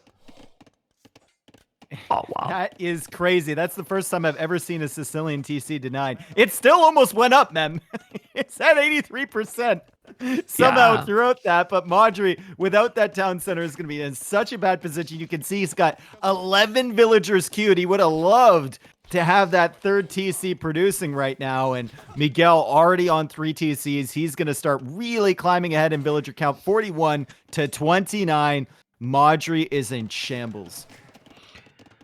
In a big problem, and as we were talking, look at Blue now on the way to Castle, yes, but there is also all the villages being denied on the farmers, on the lumberjacks, all over the map. It's got some stone. He's coming out again. Yeah. He's going to try and finish it. Yeah. He'll get it this time. But why Red didn't stay there with some coming. army? Slam's coming. Slam's coming. It's not gonna be in time. It's 83. Nah. He would make it now. I mean, okay, you can hype this, but I think it's up. Nah, it's up now. I mean, this is silly. It's gonna be like super fast. The TC is up, but the damage is already huge, Dave. It's like having Kuma's advantage with the boom now. Like, seriously, Yellow has now a huge advantage. And if he's doing even a 4-tone center, well, he's doing a barrack. He's gonna go army. I don't think that now Miguel even need to do army. He just need to go full boom and directly into Imperial. I don't know what you think. Yeah, he doesn't need to, because there's going to be no knights running around. They know they denied that third TC. They know the eco from him is going to be behind, and even if he gets like 5 knights on the field, Miguel's going to already be going up to him at that point. So, okay, he's the crossbows can sit on that gold too. They can sit on this gold all day on the other side. Yeah. Okay, from purple, 20 army. This is the thing. Dogao has 2 TCs, 20 army, while blue has now double archery range, crossbow, bodkin arrow, 36 villages. For blue, 37. He's the same village, but he's gonna change. He's gonna really change. And now we have the crossbows. Barles is doing is starting to make now the war wagons. The problem is that right now Amigos are quite behind in everything. Not only in the boom, but pretty much with the timing and what's going on. Oh, man. Modri drop or what? Another pause. Because I don't see even the webcam for Modri. Oh, man. Oh, it hasn't been there for a while, so maybe turn it off because it was lagging a bit. Didn't even check. Okay. Yeah, I mean, those... I'm very surprised because Valas has been playing amazing. Well, Modri is great as a pocket for sure. This is just an unfortunate move here, but... Okay, well... let's see. Let's see. They still keep going in a moment. And, yeah, I mean, it's probably with the streams. Okay. He's there already, and they keep going. Oh, man. Brother Baba. Oh, man, what's going on? Brother Baba, thank you so much. Anyway, hopefully the game is going to continue now. And, 47 villas, 59. He somehow catch up a little bit in villagers, but 40C now for yellow. And TC, Slam TC as well. Now with the stable. And the archers are coming here. Look at the crossbows. And there's many crossbows coming. All right. Like, it's like they've identified Modri as the guy they just need to target this game. He's made it easy for them. But taking out another villager is Dogao on the gold. And he's going to hang out near this gold and prevent the knights from coming out from Modri. And look, Slam is on the wood line as well. Looks like Slam is losing the men-at-arms against the war wagons. But he's harassing the wood line of Modri. Modri is having all sorts of problems. And now Ganji is coming out here to try and help him out. Yeah, when this economy advantage now is where now the camels, even if they have the 50% bonus less, they're gonna be more than fine, Dave, because 40 Z's, golds up mining already, 71 villas, 16 villas more. He's gonna make the nice, yes. But, well, Dogao is together here with the Canadian. And now, if they go together, they might clean completely Ganji. But Dogao is not going. What's going on? He lose all the archers here to the slam because he didn't join. The war wagons are coming, but it's only 5. They've only 5 war wagons. You need a lot more to make the damage. And honestly, the camels might work good. Oh my god, how many stables he got? 4 stables spamming camels. And in these situations, Miguel feel so good. You know, it's ideal situation for him, Dave. Like I said after last game, Miguel is a factor. If you get him in a comfortable position in the pocket, unmolested eco, he is going to be looking great with his production, and it's about to begin. He's got 7 camels right now, but he's going to have a whole lot more in a few minutes, and he's going to be thinking about going up to Imperial Age too, as he expands his food eco behind. Yeah, well, we see the numbers. Military, 47-29. Obviously, the numbers are better. Purple now. Oh, he was without Bodkin Dogao during all the time. Okay. That anyone has ballistic. Blue has ballistic. Well, Dogao does have ballistic. Is on the way to get ballistic. The war wagons and the camels are now coming together, which is great. And more war wagons coming. The camels are there now. And, well, with those camels, obviously, with that many amount of camels, it's going to be fine. And they need to go back. Oh, man, I don't know. But this now looks really, really, really good for Miguel. Husbandry doing all the upgrades. I mean, yeah, it's 50% bonus less, but still, they have bonus against the Knights. And if you have more army than your opponents, it matters a lot. So it's, I don't know what they can do now, Amigos, here. Because it looks so difficult. I think that Barles just needs to keep picking off these random units, like the random units that come out from Slam, the random villagers that come out into the middle, use the mobility on the wagons, and Ganji and Modri just need to try and keep safe in the middle. Eventually, Modri's going to get up to a good boom, and he can start really producing those knights and get up to Imperial Age and go Halberg, and that's the strength we identified early in the game, right? As long as they hold the middle of the map anyway. Yeah, but the Canadian is also coming with monks, so he's gonna choose to go monks to convert the war wagons. There's a second castle here by Barles, but that castle is not even doing any damage. It's securing the gold, yes, but he's not attacking. I think they should attack, but they barely can now. It's true that the military numbers is 58-50, so it's pretty close, and they have quality army with those war wagons. So I'm not so sure anymore. And, well, Modri keep booming. He's a great boomer. He's coming with more and more knights. Those knights are +2 with bloodlines. And the problem is the difference, you know, like Miguel is 1,000 score ahead, handcard, all the upgrades, even the +2 attack. They are reading the game properly. I mean, they know exactly what is happening. And that's why they are going full army, all 3. The 2 Brazilians, the Canadian, and that castle. And look at the forward castle, Oh, yeah. man. Let's go, Dave. Damn, the forward castle position there from Miguel, and that thing is just telling the other team, come and fight us. We've been chasing you for far too long. We are going to really force the issue. We're going to have a castle on your gold, on that 1 TC. All the farms you've invested in there will be cut off as well, and we're going to force you to engage against our army. And Slam there with 4 monks, actually going to make a difference. If he can get 4 conversions on the wagons, that's a big swing, and then the camels can take care of everything else with the cosmos behind from Dogao. You can see that battle, that possible battle to happen is not happening, and Dogao again on the way to Imperial. He's on the way to Imperial really fast. If you ask me, that castle there is just amazing. That goal is gonna be denied. Well, without fletching, maybe not, but the castle is so dangerous. A little bit more forward would be ideal. Buy another castle. Buy another castle. The economy. Yeah, buy another castle. That's it, Miguel. Oh, yeah, goes for another one on the other side of the gold there, man.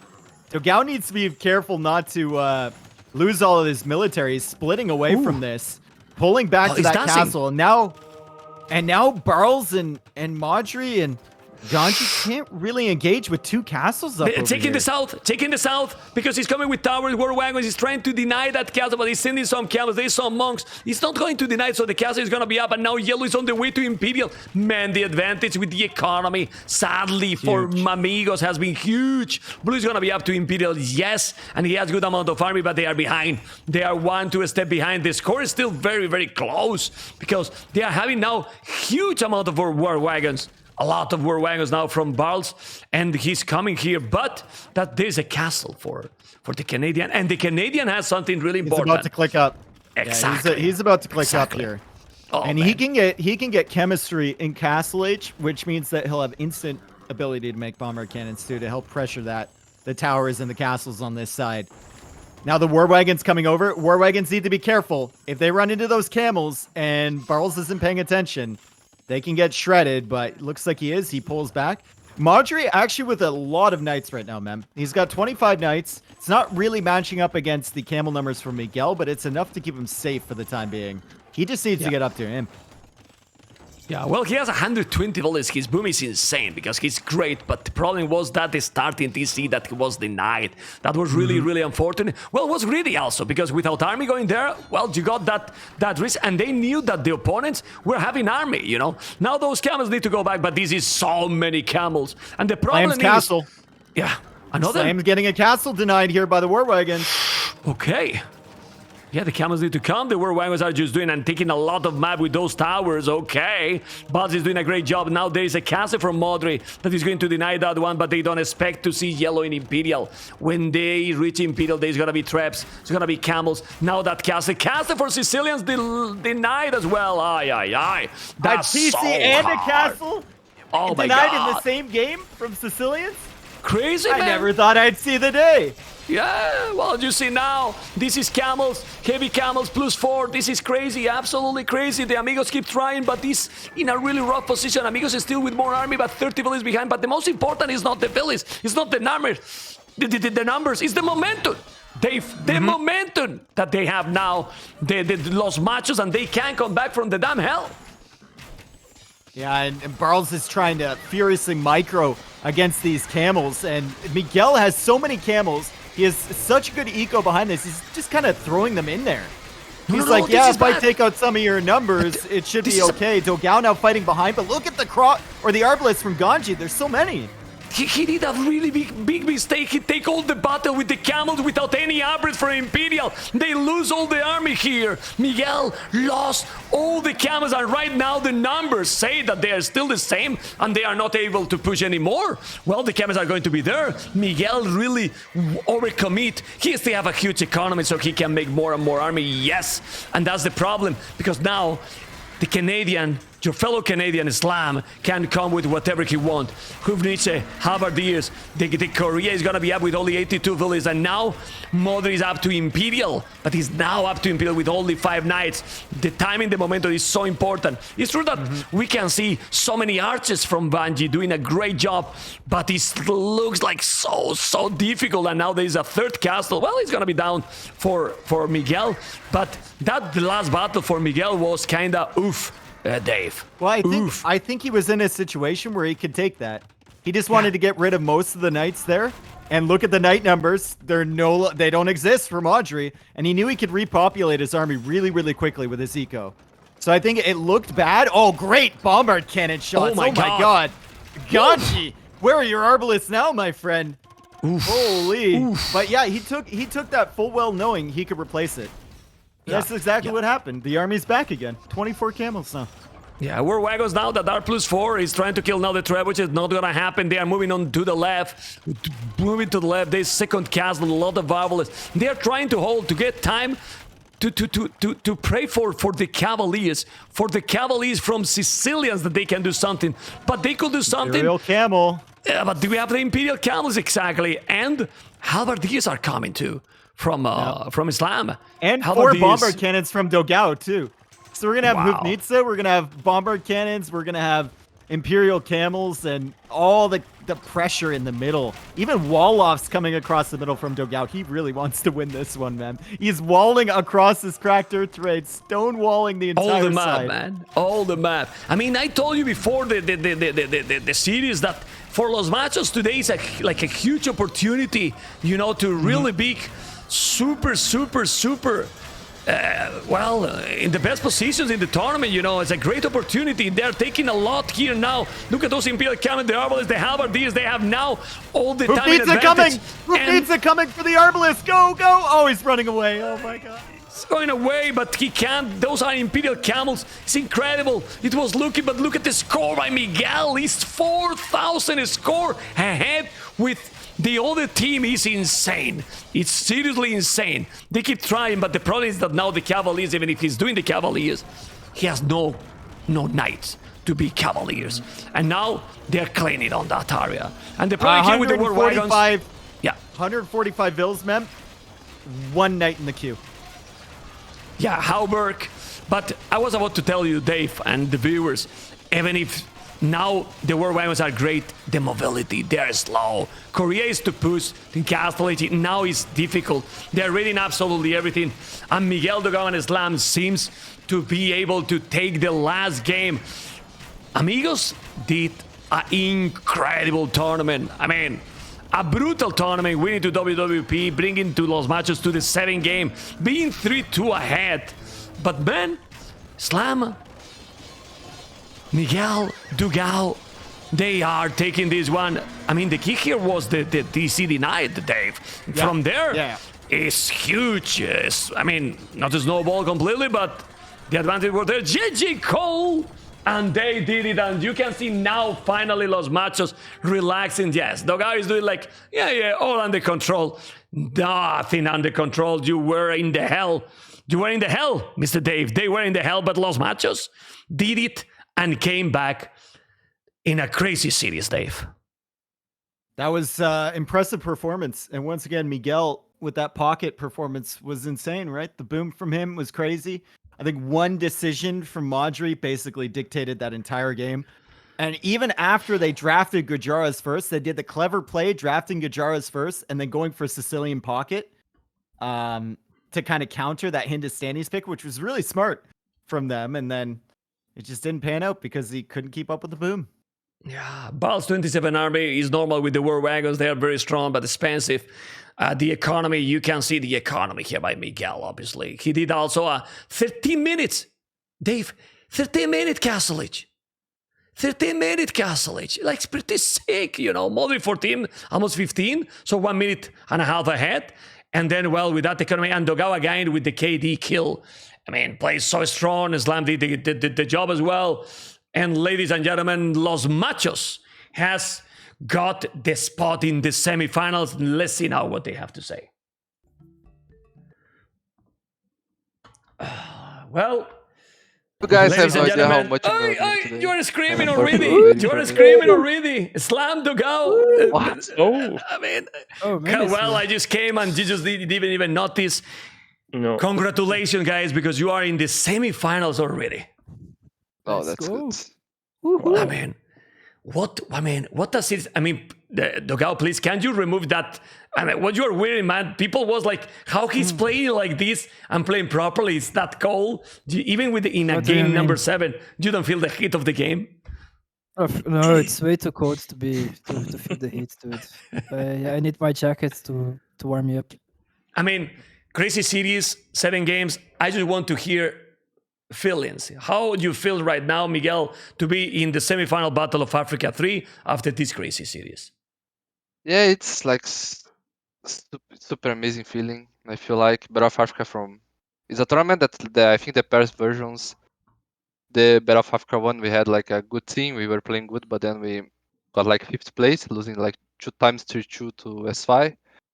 Then in the last one, I think we were playing good as well, but still the group was so freaking hard. And on this one, I think we did a good job. And I feel like all on you. All on you, Islam. It's all Islam. Like really good to find him to play with us, and sorry, I'm really a great little lost. feeling. Yes. Slam, you are smiling, man. You were so serious during all the stream. You were it's just my face, man. I just got the serious face. But now it's not serious anymore. I see the smile there. How is it feeling to play in the semifinal and this crazy series coming back from 3-2 behind?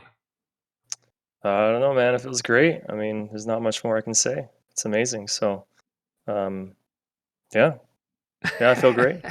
let's analyze a little bit the games, not too much because I know that you don't want to spoil a lot. But I mean, there's been so many crazy games. But when you saw, I don't know if for what game to start, because in that last game, did you expect the Sicilians? Because they picked Gujaras as a first pick, and then you see Sicilians there. No, I mean, we answer with Hindustanis, right? So the camels from Gujaras, they don't work versus camels. I think, I might be wrong though, but I think the bonus is just for cavalry. So we got Indians and tried to answer back to Sicilians, I guess. But we were expecting Gujaras anyway. Okay, and I don't know, I mean, what are the maps? I mean, Donut has been, well, Desert Slope, Boulder Forest. Oh, what happened in Boulder Forest? Like, it was looking for at some point that you were really, really ahead. And for example, Slam, in that one, what to do against Bohemians because you were microing like crazy with ward towers. What's happening in that map? Yeah, we were just trying. I was just saying, like, I think I'm gonna die here eventually. So they needed to try and push that side and win that side before I die. But thinking back, I think I should have gone for maybe monks earlier. I was a bit worried because they had Teutons, but I think that was like one of the only last cards I could have played was probably monks, and I should have gone for that. Okay, and in the other side, because at some point it was looking that you were both all the team like 3-1 versus 1. I was screaming Miguel when I saw in the middle you with 2 castles, and I was, why Miguel is going there with the castle? It's so difficult to, it's a small path. It was Like, go with my reaction as well when I saw his castles on the map. I was like, what the fuck are you doing? Then? Just bad, somewhere. I think he would have to react there. And then he's like, no, I am making one castle here to make another one in front of that one. I was like, okay, so you got it, you know what you were doing. I thought I was gonna be faster to him. That's why. I was I can start telling in the trapping stream. earlier. Okay. I was telling in the stream, Dogao, that if he go with you with the castles and push directly, you probably kill Barles. I don't know. Yeah, maybe. Also, after finishing the game, we had some ideas that how we should have played that map, but I guess it was a little bit too late, right? Yeah, you But, should have gone know. a siege workshop like right away in Castle Age. So. Don't say, dude. Don't say these things. What? Do you think we ever play Malians again on Black Forest, man? We might play the map next round as well. Just wait. And, They would ban Malians because it's so strong. Okay. Well, I don't know what to ask because the guy's gonna stop now the answers. So anyway, Miguel, don't worry. I just telling that like a small mistake, but do you feel that you have done one of your best cities overall? I think he did good, but I feel like this team they're not really the team that plays really aggressive and try to pressure like pockets early on. Like for example, the French guys that they are always trying to find a place to attack. So I felt like I had like better games for sure. I think I had more impact on those games, but I felt like I had never been under pressure in the whole game, in most of the games. So except in African I like Spring, the way because played, yes. Yeah, in African Spring, what really happened because it was looking fine, and suddenly there was like, I mean, how we can analyze that map? Do you remember what was the problems in that one? They attacked Well, I us think before, I then got we attacked outplayed them. so much, yes, I by think. Valas. He really outplayed me. I think he had more scouts, more earlier upgrades. It feels like And- whoever start attacking first in that map has a big advantage. I don't know. Yeah, it's pretty crazy. Anyway, it's getting also late here, I mean, but I just wanted to congratulate you. It has been a crazy series, probably the craziest series till now in the tournament, and I believe that the fields are great. Hopefully, you are enjoying with the new team you have, and now with the Canadian, a lot of Brazilians watching. I just have to tell you, you got a lot of Brazilians watching, Canadians too, Islam, and I got a Canadian co-caster that Dave was cheating also for you. So if you want to tell anything, you guys, a lot of people watching and supporting you. This is your time, guys, and whatever you want, it's welcome. Thanks, man. Just wanted to say thank you, and thank you everyone that was sharing for us. And also, just one thing, I'm tired of reading every time during the game. So they're going using a jacket, blah blah blah blah blah blah blah. If you guys don't know, Brazil is a really big country, and I live in the south. So here it's not even winter yet, and it's really cold. And we don't have heating systems like in Europe. Most of the houses have, so we have to use clothes to warm ourselves. Okay, so maybe after that people stop asking every time the same thing. Get them. So Get them. Sorry. So offended, bro. Oh, sorry, my bad. No, nice I job. got excited, Okay, It was I my mean, bad. Sorry. the idea was to be positive, but it's okay. No problem. Okay, Dogao? Anyway, hopefully you have Just enjoyed. wasted in geography, One last question, Islam. What opponent you want to have in the semifinals? Oh, Islam wants some blood. What opponent in the semi? Well, I will give you 2 random names. AI or wait. Gamer Legion. Well, Oh, I mean, sounds I good, want GL to go far, right? So But not too still far. my team. But if I want to win, I feel like I'd rather have. What's the other team's name? I forget. Nobody, AI. no, AI. that's a, AI. Yeah. okay, guys, this is not I know who's on recorded. there. It's not recorded. It has been all offline, so no problem. Guys, congratulations. Thank you for your gameplay, and it's been amazing. Amazing series. Thank you, Congratulations, ma'am. really. Thank you, ma'am. Thanks, Thank man. you. Take Bye care, bye. guys. Bye-bye. Bye bye. Well, guys, you have seen this just crazy series, and hopefully you really have enjoyed a lot.